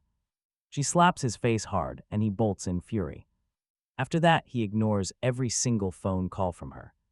Saraphina desperately tries to outsource the work, but she gets caught. Mr. Sterling sues her immediately for violating the contract terms. Saraphina gets dragged directly to court. Caspian hopes it is over. He expects their messy past to finally be done for good. But on the exact day she receives the summons, she appears. Saraphina actually shows up right outside his brand new home. It is pouring rain as Caspian returns from grocery shopping. He notices a small figure curled up right on his doorstep. It is Saraphina. He coldly asks why she is here. She instantly springs up and rushes toward him, crying miserably. She complains that she had to track him down through his friends. She claims she's been waiting out in the cold rain forever. Saraphina is completely drenched from head to toe by the storm. She wears only thin clothing, shivering violently in the wind. Her nose is bright red. Past Caspian would be devastated. He would have held an umbrella over her without hesitation. He would cover her with his jacket and shield her. He used to drape his coat over her shoulders to keep her warm. In the past, Caspian would gladly get drenched and battered by the freezing wind, just to keep Saraphina safe, but this time he simply walked right Past her, he had absolutely zero intention of sharing his umbrella with. Heard talk about a reality check as Saraphina stood frozen, Caspian eye. I'm already in this state, why do you not care at all, you are? Actually just going to watch me get soaked in the rain like this, do you? Really have nothing to say to me, he cast a cold side glance and spoke flatly. Actually I do. Hearing this, Saraphina's eyes lit up with a glimmer of instant joy. Caspian, she gasped, I knew you still had me in your heart, but the very next second he said coldly, step aside, you are blocking me from opening my door. The smile on her face instantly froze. Her entire body turned to stone right there, taking advantage of her. Stunned daze, he bypassed her, unlocked the door and stepped inside, just as he was about to shut the door. The next second, the notoriously pain-fearing Saraphina suddenly slammed her hand in the frame. Her fingers were clamped tight, turning red and swollen, yet she fiercely refused to let go, crying out, Caspian, do not close it yet, I have to talk to you. With that, she violently forced her way inside. The moment she crossed the threshold, she stared at Caspian with red-rimmed eyes. She spoke with extreme caution, saying, Caspian, the court summons came down a few days ago because we failed to deliver the proposal. Mr. Sterling is demanding the company pay 10 times the penalty fee. If this continues, the business will go under. Caspian, I am sorry. It is all my fault. Can you please give me one more chance? Let us remarry, okay? We can go back to how it was in the past and rebuild the business together. I truly know I was wrong. As long as you come back, I swear I will never make this mistake ever again. But he was completely unmoved, telling her coldly, Saraphina, you did not come to me because you realized your mistake. You just want me to clean up your mess, but this time, I have zero interest in playing your designated sucker anymore. Having her true motives ruthlessly exposed like this, she looked intensely awkward for a split second, but quickly recovered, pleading, Caspian, you know how terrible the job market is right now. With your qualifications, you probably will not find any decent job. Anyway, you might as well return to help me. As long as you do, I will make you vice president immediately. Was she trying to gaslight him again? Before she could even finish, Caspian coldly cut her off. What a pity, because he found a job ages ago. The salary and benefits are exactly 3 times what they used to be, and he has already been there a week. Hearing this, her eyes bulged in absolute shock as she gasped, what, you found a job? How is that possible? In her eyes, Caspian was just a useless freeloader who relied entirely on her to survive, but she had no clue. He was leagues more capable than she ever imagined. He decisively pulled out his onboarding records. Seeing the undeniable proof, she was instantly struck dumb. She opened her mouth, desperately wanting to say something else, but before she could utter a single word, Caspian had already yanked the door wide open, saying coldly, if you have nothing. He tells her to get out and stop dirtying his floor. Saraphina's eyes are already rimmed with red. She looks up at Caspian, the very picture of profound, heartbreaking grievance. She asks if he is disgusted by her. Caspian finds this absolutely hilarious. Was this not exactly how she once treated him? He still remembers it vividly. It was a torrential downpour just like today, and he had no umbrella. His bank card was empty, and Saraphina's phone was completely out of reach. He had no choice but to brave the freezing storm to get home, but upon returning, Saraphina did not even ask if he was okay. Instead, she ruthlessly scolded him. She screamed at him for dripping rainwater everywhere and dirtying up her clean floors. She even made him mop the entire place until it sparkled. Now he is just giving her a taste of her own medicine. Why is she suddenly so upset? Hearing this, Saraphina seems to remember that night. She falls dead silent. Snapping back to reality, she looks up at Caspian with a face full of guilt. But the very next second, he shoves her entire body straight out the door. He decisively slams it shut as thunder rumbles. She is left standing in the rain. Crying her lungs out, she endlessly shouts apologies through the closed door, vowing to keep kneeling until he forgives her. If she wants to kneel, fine. What does that have to do with him? He draws the curtains, shoves in earplugs, and lies down on his big, soft bed. He does not feel a single drop of heartache. She's just in a bit of rain, but their 5-year marriage was a long, suffocating deluge of endless dampness. He originally assumed that if he just ignored her, Saraphina would eventually slink away in embarrassment. But get this, when dawn finally breaks the next morning, Saraphina is still standing right outside the door. Rainwater has plastered her hair flat against her cheeks because she knelt there all night. Her pale face lacks even a single trace of color. he has never seen. Her looking so pathetic, he really does not want to see her, but unfortunately, he still has to leave for work the moment he steps out the door. Saraphina rushes over to block his path. Her eyes stare at him with unbearable, desperate pitifulness. He tells her she does not need to look at him like that because he is definitely not helping her. His tone is utterly resolute. She croaks out that she knows he is angry, having thought things through all night. She does not dare beg him for help anymore, but asks for one final chance. She asks if he remembers this, extending her hand toward him. And opening her palm, a cheap, silver-plated gold bangle lies quietly inside. Caspian freezes for a moment. His thoughts instantly drift back to their distant past. Back in the very beginning, Saraphina had genuinely loved him. When they first got married, they were completely flat broke, barely possessing any money. Could not even scrape together $10,000 other guys gave their partners. Beautiful anniversary gifts like 3 gold jewelry sets or massive diamond rings. In stark contrast, the only thing he could afford was a single silver-plated gold bangle, pitifully cheap. She softly whispers his name, reminding him that when they married, they promised to face everything together. Never abandon one another. He had promised to love her forever. Seeing the subtle shift in his eyes, Saraphina's gaze fills with desperate hope. Eyes glimmering with a faint hope. Caspian, she pleads, I never did anything to betray you. Barnaby and I are truly not what you imagine. I just felt he was so pitiful being all alone in this city, but I never ever had romantic feelings. For him, the things I have done are not nearly as unforgivable as you think.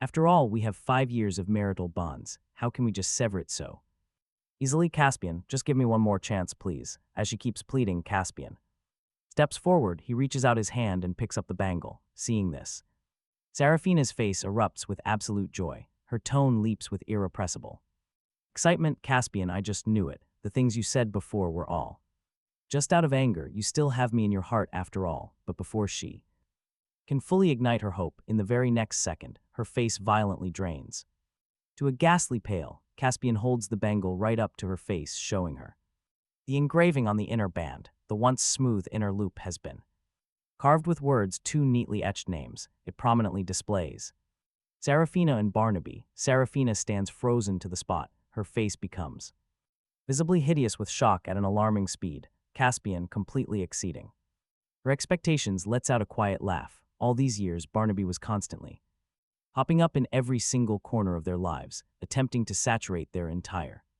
existence with traces of his presence. Pasted on the passenger seat of Saraphina's car was a sticker reading Barnaby's exclusive seat. Sitting on her dashboard were cartoon bobbleheads of him and Saraphina kissing.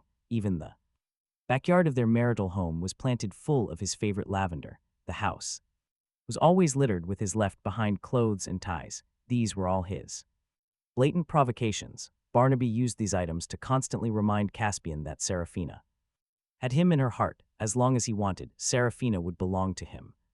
Sooner or later, he was like a fishbone stuck in the throat, couldn't be swallowed down and couldn't be coughed up, just pure, unadulterated disgust. Every time Caspian thought about it, he felt so nauseated he could throw up. Staring at the bangle for a moment, Saraphina seemed to finally recall something. She still tries to act tough and argue her way out. Caspian, these were all just Barnaby joking around. He and I are truly pure and innocent. It is absolutely not what you think. Joking around again. Caspian is completely sick and tired of hearing this pathetic excuse. Every single time Barnaby crossed the lines, Saraphina would use joking around to sweep it under the rug. Barnaby hijacked Caspian's vice president announcement. She said Barnaby just had a childish temperament. On their 3rd wedding anniversary, Barnaby and she were making out on a Ferris wheel. She claimed Barnaby was just joking around. If Caspian dared to make a fuss, it meant he was petty and being unreasonably hysterical, but she seemed to have conveniently forgotten. If it weren't for her endless coddling, how would Barnaby ever dare to push his luck this far? Thinking of this, Caspian speaks up, cutting Saraphina off. Perhaps you haven't done the absolute worst things, but your heart is already completely biased. His name is infiltrating every single hour and minute of our lives. Perhaps it's you subconsciously ordering his favorite food for me, or perhaps it's the words you accidentally mumble in your sleep. If I am to forgive you, I would have to. He would have to forgive every single moment of betrayal, forgive the version of himself that was shattered over and over by the two of them, and she would constantly have to endure his endless suspicion and paranoia. Ask yourself honestly, Saraphina, can you handle that? Saraphina did not say another word. She just stood there completely frozen, her eyes turning red. He knew she already had the answer in her heart. Let us just stop here, he finished quietly. Without giving her another single glance, he turned and walked away. The moment his back was turned, a desperate wailing sob from Saraphina erupted behind him. Her crying was thick with deep regret and absolute despair, but he knew this was not because she was genuinely sorry. It was only because she never expected to receive such a harsh punishment. Even if she had a chance to redo everything again, she would still absolutely choose the exact same path as before. But this time, he would never stop his life for her again. Saraphina lost her lawsuit, which surprised no one. The opposing side demanded she pay 3 times the deposit in damages. The total amount was around a cool $1 million. Her company funds were severely drained. Saraphina emptied all of her personal savings and sold off every single valuable thing she owned. Even then, she was still short by a few $100,000. Desperate, Saraphina prepared to sell the small suburban house she had bought in secret behind his back. But when she tried to sell it, she discovered the name on the deed belonged to someone else entirely. It was Barnaby. When the news broke, absolutely no one was surprised. Back then, Saraphina trusted him completely. Signing the house over to him must have been incredibly easy. Sister Saraphina, you told me back then you would give me this house, so I just transferred it over. Is there a problem with that? When Saraphina confronted him, Barnaby was lounging lazily on the sofa, eating freshly washed grapes. The coffee table in front of him was littered with garbage and leftover takeout, having vanished for so long, and ignoring all of Saraphina's desperate attempts to reach him, he was actually hiding out inside this house the entire time. Saraphina was absolutely fuming. She screamed, "This house is not for you. Get the hell out." He sneered back that she did not get the final say anymore. The name on the deed belonged to him. Barnaby flashed the paperwork with a smug grin. He arrogantly assumed his plan was perfect and she could not touch him. But she laughed out of sheer, furious disbelief. Instantly, she turned right around and marched straight to the police station. After showing proof of her payments, she successfully got her property back, and she ruthlessly dragged Barnaby straight to court. Unfortunately, over the years, she had spoiled him far too much. There was not enough solid evidence to make him pay massive damages. In the end, he was only locked up for 15 days before getting released back onto the streets. Once he was out, he immediately went looking for her to settle the score. He started broadcasting all her dirty laundry live on the internet. Relying on his handsome face, Barnaby quickly shot straight to the top of the trending searches, leaving Saraphina completely exposed for cheating on her husband. Under this massive snowball effect, her reputation plummeted hard until she eventually became a total public outcast. Her business partners jumped ship in just 1 month. The company's cash flow completely snapped, forcing them into bankruptcy liquidation. Saraphina also found herself buried under a mountain of debt. Hearing about her catastrophic downfall, Caspian did not feel even a sympathy. Honestly, who can blame him? Talk about sweet, sweet karma. During this time, Saraphina relentlessly bombarded him with phone calls and text messages every single day, confessing her sins like a madwoman, crying out, "Caspian, I was wrong.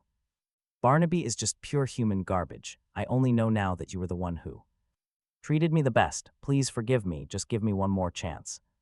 This time I will definitely love you right." Caspian did not reply to a single one. He just found it completely ridiculous, begging now, what on earth were you doing before? Seeing him ignore her, Saraphina bombarded him with texts and calls even more frantically. Eventually, Caspian got tired of the drama. He gave Saraphina the ultimate package, blocked and deleted everywhere. After this, he threw himself wholeheartedly into work, kicking off a brand new life.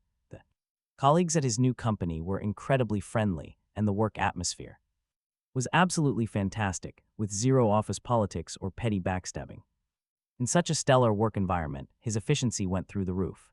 In less than a month, he achieved some seriously impressive results, scoring 2 consecutive promotions and pay raises. But before this, he toiled like a workhorse for Saraphina for 5 whole years. At Lu Corporation, he was exploited, bullied, and in the end, he could not even become a measly supervisor. His salary was even lower than the freshly hired interns. Saraphina always claimed they were all one big family, saying that talking about money hurts feelings. She even claimed his massive workload was to train him and boost his capabilities. Looking back, she was clearly just gaslighting him. The old Caspian was seriously foolish enough to actually be fooled by her nonsense rhetoric for that long. Compared to that nightmare, the new company was practically heaven on earth. Even though every day was incredibly busy, he felt inexplicably relaxed and fulfilled. In addition to that, his supervisor also heavily appreciated and took care of him, patiently guiding him through work matters. When he felt sick, she was always the first to check in and care for him. She was not just an excellent mentor and helpful friend, she was his ultimate work bestie. One day, the boss assigned them to attend a corporate banquet, but he never in his wildest dreams imagined he would unexpectedly bump into Saraphina there, having not seen her for a while. Saraphina looked like an entirely different person. He almost did not even recognize her. At that moment, she was wearing a heavily stained janitor's uniform, massive dark circles under her eyes. Her gaze was thoroughly bloodshot, looking incredibly pathetic and haggard. Not a single trace of her former elegance remained. Word was that after the bankruptcy, Saraphina tried to jump ship to other companies, desperately attempting to stage a grand comeback, but her actual skill level was right there for all to see. She only sat in that chief executive chair because Caspian built her up. Caspian single-handedly hoisted her up. He did the most grueling, exhausting work. And in the end, all the credit, fame, and fortune went to her. Now that Caspian had washed his hands of it, her true skill level was instantly exposed to the world. She was nothing more than a pretty vase that could not hold water. She could not pass a single interview. Driven to desperation, Saraphina had no choice but to apply as a cleaner to barely scrape by. Sensing his gaze, Saraphina panic-strickenly lowered her head. She bit her lip dead hard. Her hands had nowhere to rest. She looked absolutely, entirely lost, but Caspian walked directly straight toward her. He smiled faintly. "You are here," Saraphina mistakenly assumed he had come looking for her. A wave of deep emotion hit her. She reached up and tucked a stray strand of hair behind her ear, speaking with a bashful, shy tone. "Caspian, long time no see." She never expected that, even though she ended up like this, he was still willing to accept her. Adversity reveals true feelings, she said. "I knew you still loved me." Before Saraphina could finish her delusional speech, Caspian walked right past her, heading straight for Ara, who was standing behind her. After stopping, he did not forget to cast a glance at Saraphina. He told her he did not come looking for her. "Stop flattering yourself." Ara finally noticed Saraphina standing behind him. She asked gently, asking if he knew her. He shook his head, speaking with total apathy. He did not. She was just a total stranger. Saraphina looked grim, because he told her she was flattering herself just a second ago. Hearing him say this, she instantly exploded. She immediately charged forward, her face flushing red. She interrogated him, demanding how he could call his wife stranger. Her sudden shrieking instantly attracted the attention of almost everyone in the banquet hall. In a flash, everyone cast bizarre sidelong glances in Caspian's direction. "Wait, the crowd is loving this, eager for the drama." But Caspian violently shoved Saraphina away, telling her coldly that they were already divorced.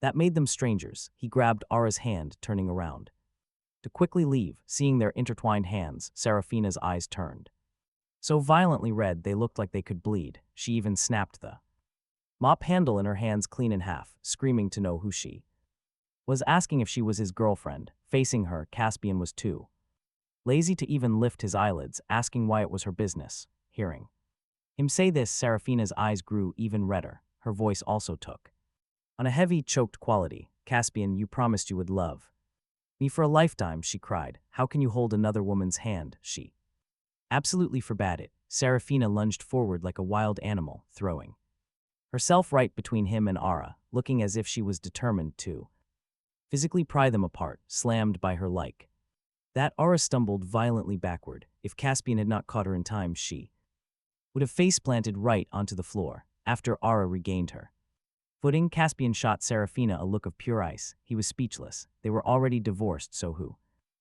I am with is none of your damn business, and you cannot meddle. Caspian assumes laying it out like this will finally make Saraphina give up. But she refuses to let go, speaking to him in an incredibly aggrieved tone. Caspian, she cries out, you clearly swore an oath. You said I was your only wife, so how can you treat me like this now? You are breaking your promise. Caspian laughs in pure, bitter anger. Saraphina, he says, the one breaking promises was you, not me. Before we even divorced, you were constantly running off to Barnaby. He was scared of the dark, so you completely abandoned me. I had a 40-degree fever, but you stayed at his house. You kept him company all night, on our 3rd wedding anniversary. You stood me up to celebrate his birthday with massive city fireworks. You organized custom fireworks for him, even after promising to take me on our honeymoon to Iceland, but because Barnaby threw a childish tantrum. You gave him our tickets. Did you ever consider me your husband? Saraphina chokes on her words. Talk about a satisfying reality check. Realizing she has lost all moral high ground, she acts like a wild animal. She screams out, I do not care. You are mine, Caspian. I forbid other women from touching you. She then glares coldly at Ara. Let go of his hand, she demands, but Ara just grips him tighter. A smirk plays on her lips as she says, I do not think I will. Caspian is my boyfriend now. Saraphina's eyes go wide with absolute shock. Caspian is also secretly stunned, turning his head to look at Ara. Seeing her playful wink, he immediately decides to play along with her. He smoothly pulls her close. That is exactly right, Saraphina, Ara and I are together. Saraphina shakes her head, completely refusing to believe it. This cannot be happening, she mutters, panic rising. It is impossible, she screams, you are lying to me. Suddenly she freezes. She looks like she has totally seen through his little trick. Her tone softens. I get it now, she says, she is just an actress. You hired her to make me jealous, right? Caspian, stop fussing. I know I was wrong and I have already faced my punishment. Forgive me. Forgive me, okay. She still genuinely believes he is just throwing a tantrum. Caspian laughs in sheer anger, saying coldly, Saraphina, listen closely. I was never throwing a tantrum. I have been completely serious this entire time. You are completely unworthy of me now. Ara smoothly leans against him. She rests her head on his shoulder, flashing a brilliant, mocking smile. Miss Saraphina, I really must thank you for being so blind. You threw away an amazing guy like Caspian for a brainless idiot. If you had not generously stepped aside, Caspian and I would never have met. You are practically our matchmaker. Do not worry, when we get married, we will surely send you an invitation for drinks. Just these few words absolutely break Saraphina. Her mental defenses completely shatter. Get married, she stammers. You two are actually getting married. I forbid it. I am Caspian's wife.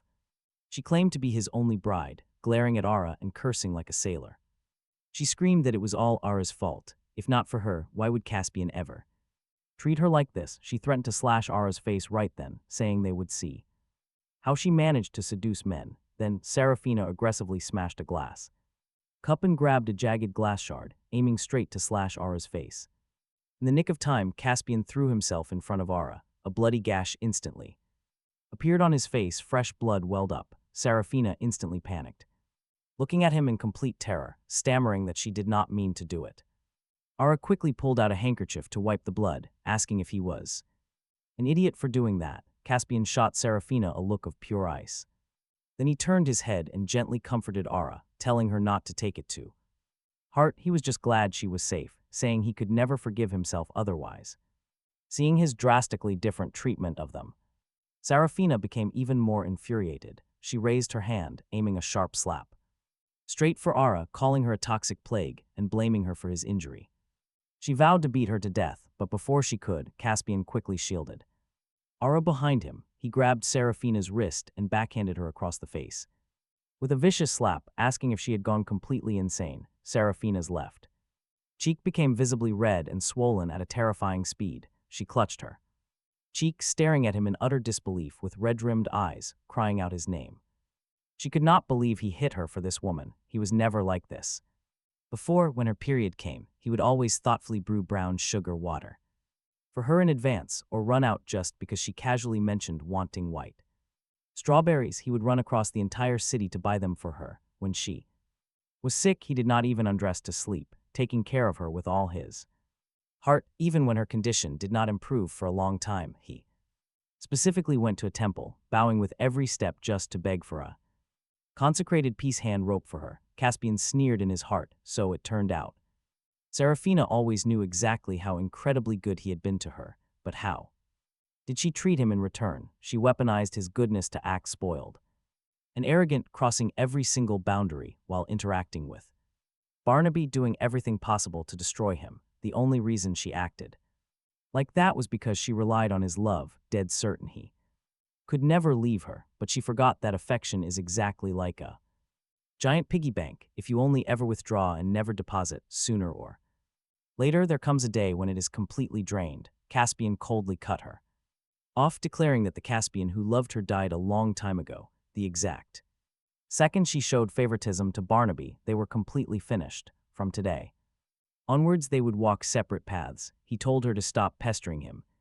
As he took Ara's hand to join the banquet, Saraphina still wanted to physically block them, but the security guards who rushed over had already grabbed her and tossed her right out the door. Afterward, Caspian thanked Ara for helping him put on an act. Ara lowered her head, her face blushing as red as a fully ripe tomato, saying it was nothing. She should actually be the one thanking him for saving her from being slashed. A life-saving debt like this could never be paid back with words, the only way. Alara did not finish her sentence, but both of their faces flushed red. He was well aware of her feelings, but the timing was completely wrong. Having just survived a brutal heartbreak, Caspian had zero interest in starting over. Sensing his deep hesitation, Alara quickly and considerately changed the entire subject. From that point on, they both quietly agreed to never bring it up. Once the banquet finally ended, Caspian worried it was unsafe for her alone. Since she had been drinking, he drove her home, but a massive surprise awaited. The moment he stepped out of Alara's building, he saw Saraphina standing there. Her eyes were completely bloodshot as she asked why he was leaving her home. She demanded if that woman was just a hired actress meant for jealousy. She claimed she felt guilty for letting him down, not expecting betrayal. The more Saraphina rambled on, the more aggrieved and pathetic her voice became. She even reached behind her back to pull out a bouquet of roses. She cried that she had prepared this special surprise just for him. She had bought him flowers and a ring, hoping to beg for forgiveness. She wanted them to remarry, sobbing endlessly about how long she saved up money. She whined that a single rose cost several hundred, demanding his sympathy. To scrape by, she had been eating plain buns with cold water. She was even crammed into a tiny 10-square-meter basement just for him. She called him a heartless monster, but Caspian found this hilariously ironic. In the past, she was too stingy to spend even $100. Now, she was suddenly willing to blow her entire life savings on his affection alone. Previously, he would have been touched, but now he felt nothing. He just watched her with a dead, frozen gaze as a crowd gathered. The onlookers immediately assumed Caspian was the bad guy and started whispering. They complained that he was taking things too far, ignoring her desperate love. They claimed a man who stomps on genuine feelings like this deserves punishment. He deserved to die, and Saraphina watched with smug satisfaction. She let the crowd hurl insults, taking full advantage of the chaos. By weaponizing their outrage, she truly believed she could force his hand. She expected him to yield, but he was no longer that weak boy. Those days of unconditionally spoiling her were over. He just laughed coldly.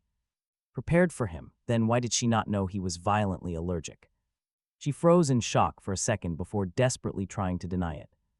That was impossible, she argued, since he had planted lavender in their backyard. His smile turned razor-sharp. Ah yes, he had planted that lavender indeed. He did it solely because he thought she liked it, enduring horrible symptoms. He had suffered just to plant those flowers, never expecting the ugly truth. That lavender was actually a secret love token between her and Barnaby. As soon as he said that, public opinion flipped instantly. The very onlookers who defended her just moments ago began pointing fingers. They mocked her extreme negligence. She did not even know her husband was severely allergic to pollen, yet she still claimed she cared about him. She had zero shame, and nobody blamed him for refusing to ever go back. Marrying a wife like this is just asking for bad luck. He knew it immediately. After a dead silence, she tried to explain. Caspian, I only tolerated Barnaby because of that life-saving debt. Why didn't you say you were allergic earlier? You suffered so much. She tried to reach out and grab Caspian, but he slapped her hand away. Saraphina, if you actually Cared about me, you wouldn't need me to tell you I'm allergic to pollen. To put it bluntly, you never cared about me. We aren't right for each other. Just drop it, Caspian. My feelings for Barnaby are purely about repaying a life-saving debt. The person I love has always been you. He turned round to leave, but Saraphina lunged forward, aggressively shoving the ring onto his finger. A sharp pain shot through his hand. He cried out. Looking down, he discovered the ring on his hand was exactly one size too small. He remembered Barnaby's hand happened to be exactly one size smaller than his.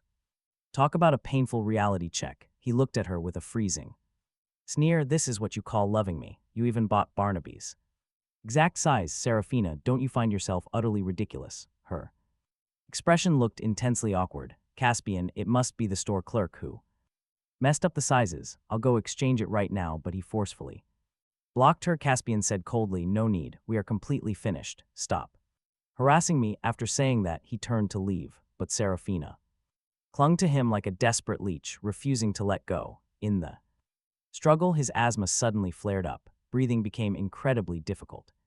His face rapidly turned a terrifying shade of purple. The next second, his vision went entirely black. His entire body collapsed into unconsciousness. When he opened his eyes again, he was lying in a hospital, his body hooked up to various tubes. The air was thick with the smell of disinfectant, and Saraphina sat right beside his bed, holding his hand with a face full of guilt. Her eyes were swollen like walnuts from crying. Seeing him awake, her eye sockets turned red again. She spoke with a heavy, crying voice.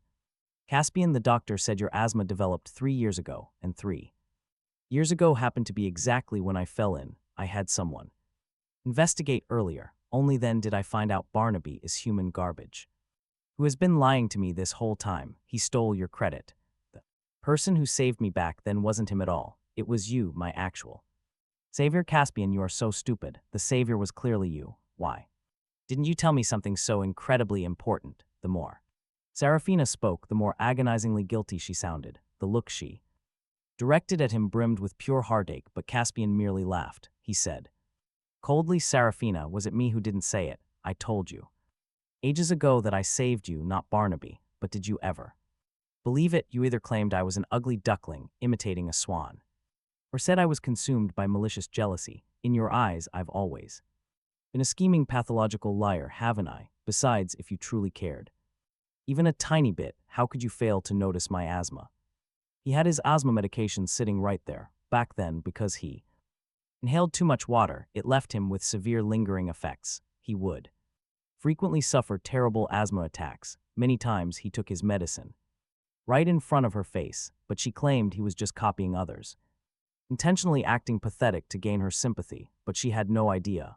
The person acting pathetic to get sympathy was never him. It was Barnaby. His acting skills have always been absolutely terrible. His asthma diagnosis report was blatantly forged at first glance. If she had only been willing to investigate, the truth would have come out instantly. Yet Barnaby still managed to completely fool her right under her nose for so long. This only proved she never once doubted Barnaby. Compared to Caspian, she trusted Barnaby so much more. Hearing Caspian lay it all out like this, Saraphina seemed to finally connect the dots. Giant tears cascaded down her face. She wept so hard she could barely speak, crying out, I am sorry. Caspian, it is all my fault. It is my fault for believing Barnaby's lies and hurting you over and over again. Back then, how incredibly wronged you must have felt, how utterly helpless you must have been. Caspian, please give me a chance to make it up to you. This time I will love you properly. As long as you can forgive me, I will do whatever you want me to do, even if you demand I kneel and kowtow. I am completely willing. Caspian asked back, his tone completely flat. Whatever he wanted her to do. Saraphina nodded, tears streaming endlessly, looking up at him with desperate expectation. Does this mean you agree to let me atone for my sins? But in the very next second, Caspian coldly shattered her illusion. He gently asked her to completely disappear from his world and never bother him again. Saraphina froze for a long moment. After snapping back to reality, she shook her head frantically, tears falling like broken pearls. She cried out, Caspian, only this, I cannot agree to this. Leaving you hurts more than if you just killed me. Are you truly going to be this cruel to me? His tone was perfectly calm. Then there is nothing left to discuss, so leave. He issued a direct Eviction order. Seeing his ironclad attitude, Seraphina had no choice but to leave in tears. Caspian assumed this would completely sever her delusions of remarrying him, but of course she just would not give up, while he was lying in the hospital recovering, desperate to beg for his forgiveness. Seraphina came to the hospital to see him every single day, and every time she came, she would bring him a bento box she personally cooked. Sometimes it was pigeon soup, sometimes it was sweet and sour ribs or pickled mustard.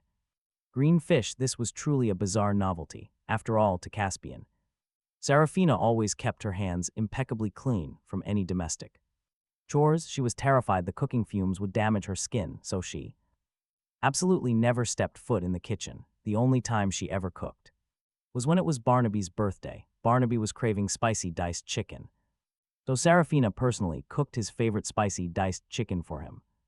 After finding out Seraphina cooked spicy diced chicken for Barnaby, Caspian also pestered Seraphina wanting to try her cooking, but she simply rolled her eyes and coldly rejected him, mocking his age while comparing him directly to his rival Barnaby.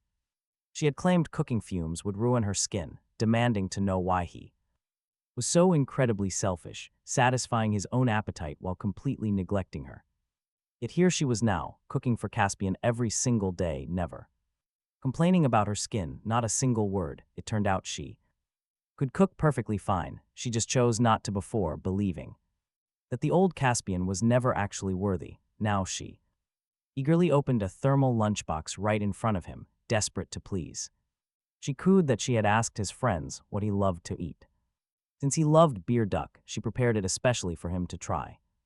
Caspian cast a cold, indifferent look at the dish, feeling deeply sickened before tossing the entire lunchbox straight into the trash. He asked her how she missed the fact that he absolutely detests garlic, yet she had piled it into every single dish. The one who actually loved garlic was never Caspian, it was Barnaby. Seraphina froze, her face instantly falling. Panicking, she apologized, claiming it was her fault for being so careless. She offered to cook another batch right away, but he shut her down. He told her to stop wasting her time. They were finished long ago. Eventually, her constant lingering drove him crazy, so he decided to force her away by bringing in Ara to act as his new partner. Meanwhile, his bond with Ara had actually been growing quite genuine. When Seraphina brought over soup next, she saw Ara gently feeding him with sweet affection.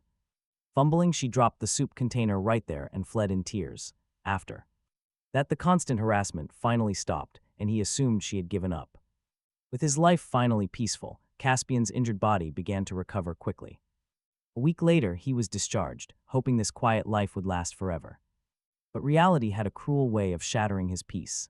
Out of nowhere, Seraphina suddenly reappeared right outside his front door once again. It happened right after he finished breakfast and was heading out to work.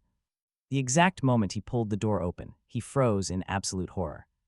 Seraphina was standing there, completely drenched in thick, fresh blood. The metallic stench of rust filled the air, making his stomach churn.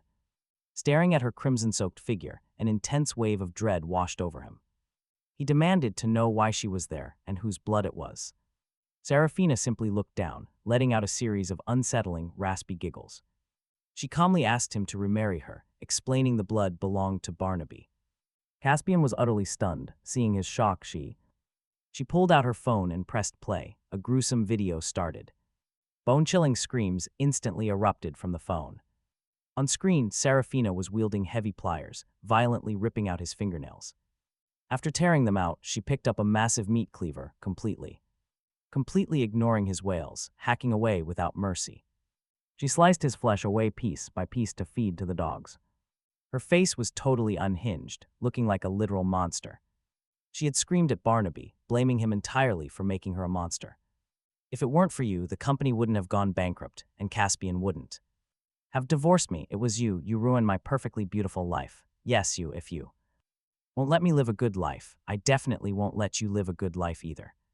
Barnaby viciously spat a mouthful of bloody phlegm right at Seraphina, cursing like a madman. You psycho, you absolute psycho, it serves you right that Caspian didn't want you. His words completely detonated Seraphina's sanity. In a fit of pure, unadulterated rage, Seraphina plunged the knife directly into his heart. The white blade went in, the red blade came out instantly. Blood sprayed Barnaby's entire body collapsed into a pool of blood. He convulsed twice like a dying dog on the ground, then went completely still. Yet, Saraphina maintained a completely dead pan expression throughout, as if she hadn't just murdered a human being right there, but merely swatted a fly. Talk about terrifying. After the video finished, she stared fixedly at Caspian. Her expression was intensely obsessive. Insane. Caspian, look, I got revenge for you. Barnaby is dead. From now on, no one will ever stand in our way again. Just forgive me. Please give me one more chance. Okay. Saying that, she moved forward, wanting to grab his hand, but Caspian violently swatted it away in sheer disgust. He said coldly, don't touch me ever again. You are filthy. He truly didn't understand how the once profoundly kind Saraphina could morph into something like this now. Clearly, the old Saraphina was so exceptionally kind-hearted, she would even rescue stray cats on the side of the street, but now she could murder someone without even blinking an eye. It was terrifying. His memory, that beautiful, kind girl, had ultimately rotted away completely. Being swatted away, Saraphina froze for a moment. Her eye sockets instantly turned red on the spot. Caspian, I only became like this for you. Yes, only for you. I mean, because I'm filthy. How can you treat me like this? But Caspian coldly replied, Saraphina, stop using me as your convenient excuse. You only did this to lessen your own sense of guilt. If you truly loved me that much, you wouldn't have mistaken your savior in the first place, and we wouldn't have ended up where we are today. It was absolutely never solely because of Barnaby. Our relationship had massive problems, and let's be real, Barnaby was just the fuse that lit the powder keg. The most fundamental reason of all was still because you didn't trust me enough. You didn't love me wholeheartedly enough. Even if Barnaby never existed, there would have been a John, a Mike, or a David in the future. Saraphina, stop pestering me. Don't make me hate you. Hearing this, the light in Saraphina's eyes instantly extinguished. Her entire body looked as if her soul had been completely and forcibly ripped out. Her eyes became completely vacant and numb. It seemed she had truly been struck by his words. She slowly loosened her grip, muttering softly, Caspian, don't hate me, please. I'll go. I'll just go. Right at this moment, a furious roaring bellow erupted from behind her. You cheap trash, you dared to try and kill me. Go to hell. Looking up was precisely Barnaby. He was covered head to toe in dark, fresh blood. There was a gaping bloody hole right over his heart. It was violently oozing blood, so it turned out Saraphina's knife strike hadn't been fatal. It merely grazed his heart, so Barnaby wasn't completely dead yet. The moment Saraphina left, Barnaby gritted his teeth, pushing through the agonizing pain to crawl off the floor. He grabbed his meat cleaver, relentlessly tracking Saraphina all the way to this spot. Seeing Caspian, Barnaby's eyes instantly fill with uncontrollable rage. With murderous intent, he screams, demanding to know why Caspian is still alive. If it was not for him, Barnaby would have been living the high life long ago. He calls him an annoying obstacle and tells him to go to hell before swinging. He raises the meat cleaver, aiming to hack straight at Caspian's neck. As the blade is about to slice into his neck at the very last second, Saraphina violently shoves him out of the way, taking the brutal slash herself. She takes the hit on his behalf, her flesh instantly sliced wide open.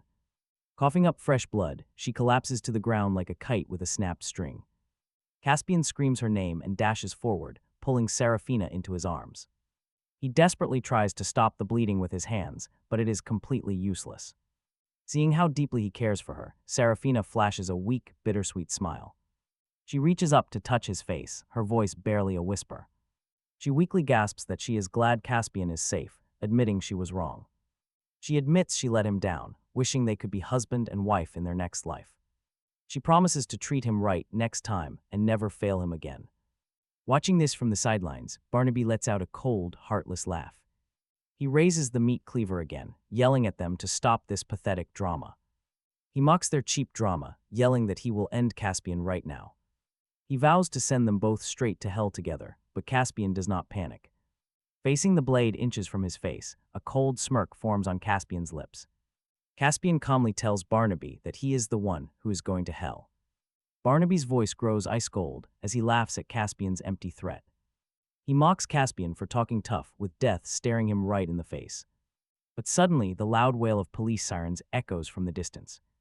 Barnaby's face turns pale. He instantly drops the cleaver and runs.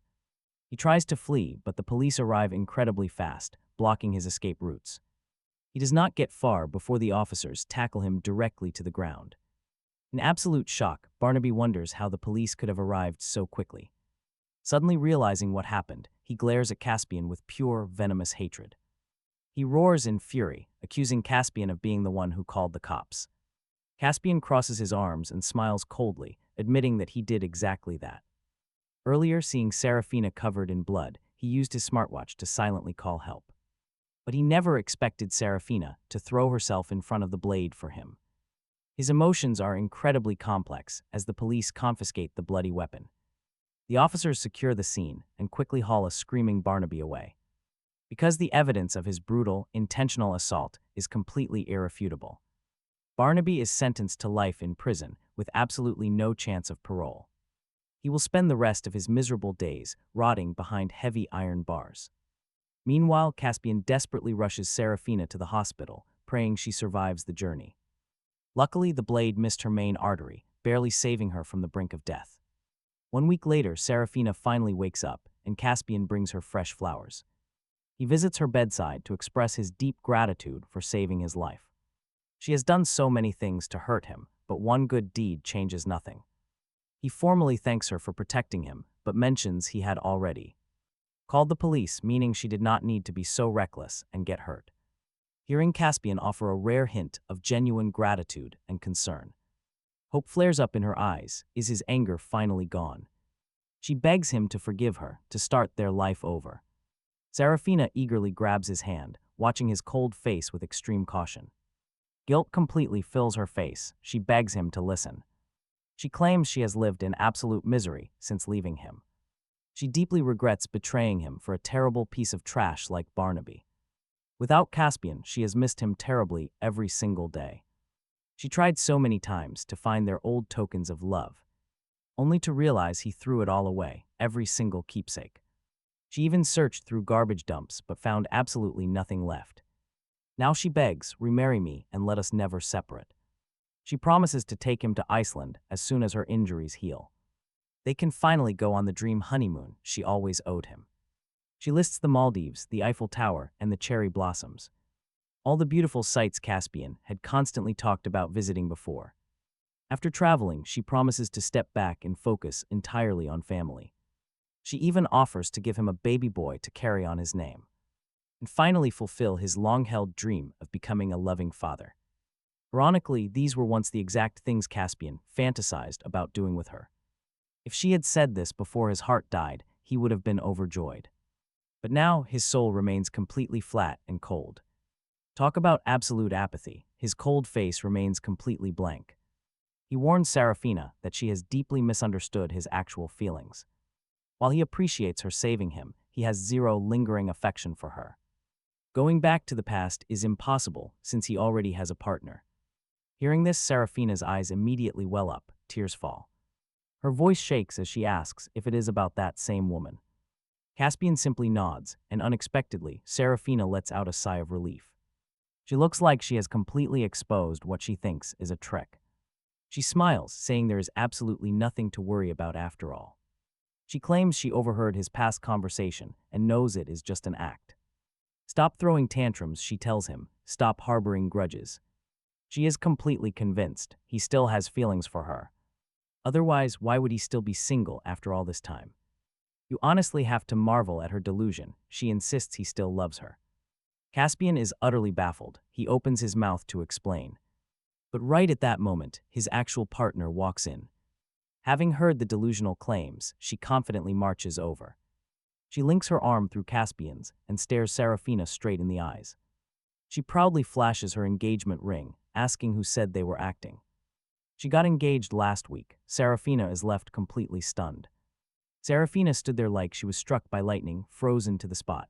After a long silence, she shook her head, refusing to believe it. Impossible. Accusing them of lying again, she reminded them how they fooled her first. Did they really think she would fall for it twice, before she could even finish? Caspian flatly cut her off, enunciating every single word clearly. He told her they weren't lying. He really did get engaged to Alara last week. To shake off Saraphina's harassment, he originally asked Alara to play along. During this period, their feelings for each other continuously heated up after he was Discharged, Alara then launched a fierce, relentless pursuit of him last month.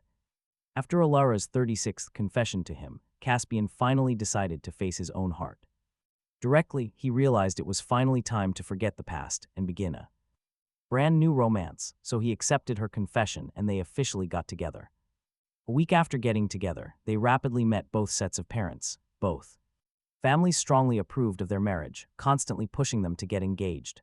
They couldn't win against their parents, so last week they picked a perfect day and smoothly got engaged. Alara clung to his arm, resting her head on his shoulder. Pouting her pink lips playfully, she teased that thank goodness she had arrived so fast. Otherwise her handsome fiancé was going to get snatched away by someone else. Caspian indulgently tapped the tip of her nose, calling her cheeky, since he chose her, then he was her person. Unless she didn't want him anymore, he would never leave her. No one else could steal him away. Watching their sickly sweet interaction between him and Alara, Saraphina's eyes turned bloodshot. Brimming with crystal-clear tears, she bit her lip incredibly hard, still refusing to give up, attempting to reach out and grab his hand, but upon touching the hard, icy metal on his finger, she instantly froze stiff. Sitting prominently on his middle finger was a sparkling, blinding diamond engagement ring. Seraphina's tears fell like a torrential downpour as she wept hard. She couldn't even make a sound. She cried, asking how he genuinely got engaged to someone else. Why was he being so incredibly cruel, refusing to give her even a single chance to make amends? They were clearly the most suitable for each other, and she was clearly the one who loved him most. Hearing her say this, Alara was incredibly displeased, declaring she loved Caspian the absolute most. Seraphina's temper instantly flared up. Refusing to admit defeat, she shot back. It was her having 5 years of history with Caspian. What qualifications did Alara have to even compare? Alara fired back without showing an ounce of weakness. Oh sure, she's been with Caspian for 5 years, but did she know his favorite color, what his favorite food was, or what exactly he was allergic to? Of course she knew. Caspian liked black, no, wait, blue. His favorite food was beer duck. He was probably allergic to garlic. Seraphina stuttered for a while before finally stumbling out her answer. Alara sneered and shook her head. Completely wrong, she said, offering to educate her on Caspian's absolute favorite color, which was navy blue. His favorite food was braised pork belly. He was violently allergic to pollen, and his most hated ingredients were scallions, ginger, and garlic. Alara rattled off an endless, flawless list of his exact preferences, even though they had been together for less than 3 months. She knew him inside out. She probably knew the exact number of hairs on his head. Yet Seraphina, his wife of 5 whole years, did not even know his simplest tastes. Love or no love, it was glaringly obvious. Finishing her speech, she smugly lifted her chin and looked proudly at him. Caspian, she declared, I am the one who loves you most, the most suitable for you. Caspian gently stroked her hair and whispered softly that she was right. Yes, he agreed softly, you are absolutely right about that. Suddenly remembering something, she grabbed his hand, ready to head out. Oh, it is already 7, Caspian, she said. Today is your birthday. I booked a 5-star restaurant, so let us hurry up. Otherwise we will lose the table. Suddenly, Seraphina froze. She muttered, Caspian, today is your birthday. I am sorry I forgot. It was entirely normal for her to forget. After all, over 5 years, she had never celebrated a proper birthday for him or given a real gift. Every single time his birthday came around, she only realized at the last second. All he ever received was a cheap handwritten card and a perfunctory greeting. But back then, because he loved her, he never minded it at all. He would feel completely delirious with joy over just that single card. Talk about a brutal reality check. Looking back, it was a terrible, one-sided deal. Thinking of this, he lowered his eyes and spoke in a flat voice. It does not matter, he says flatly, because I found someone who values me. He adds, Seraphina, I am living a very happy life right now. Just let it go, because we are truly not meant for each other. Looking into his completely lifeless, emotionless eyes, Seraphina finally realized the truth. She realized she had permanently lost him, and there was no going back. Ultimately, she let her hands drop powerlessly to her sides, utterly defeated. She pulled a painfully bitter smile and whispered, Caspian, I am sorry. I wish you happiness. With those words, her tears burst like a broken dam. They surged out uncontrollably as she covered her face and wailed in agony. He completely ignored her agonizing wails, holding Alara's hand. He held her hand tightly and walked away, never once looking back.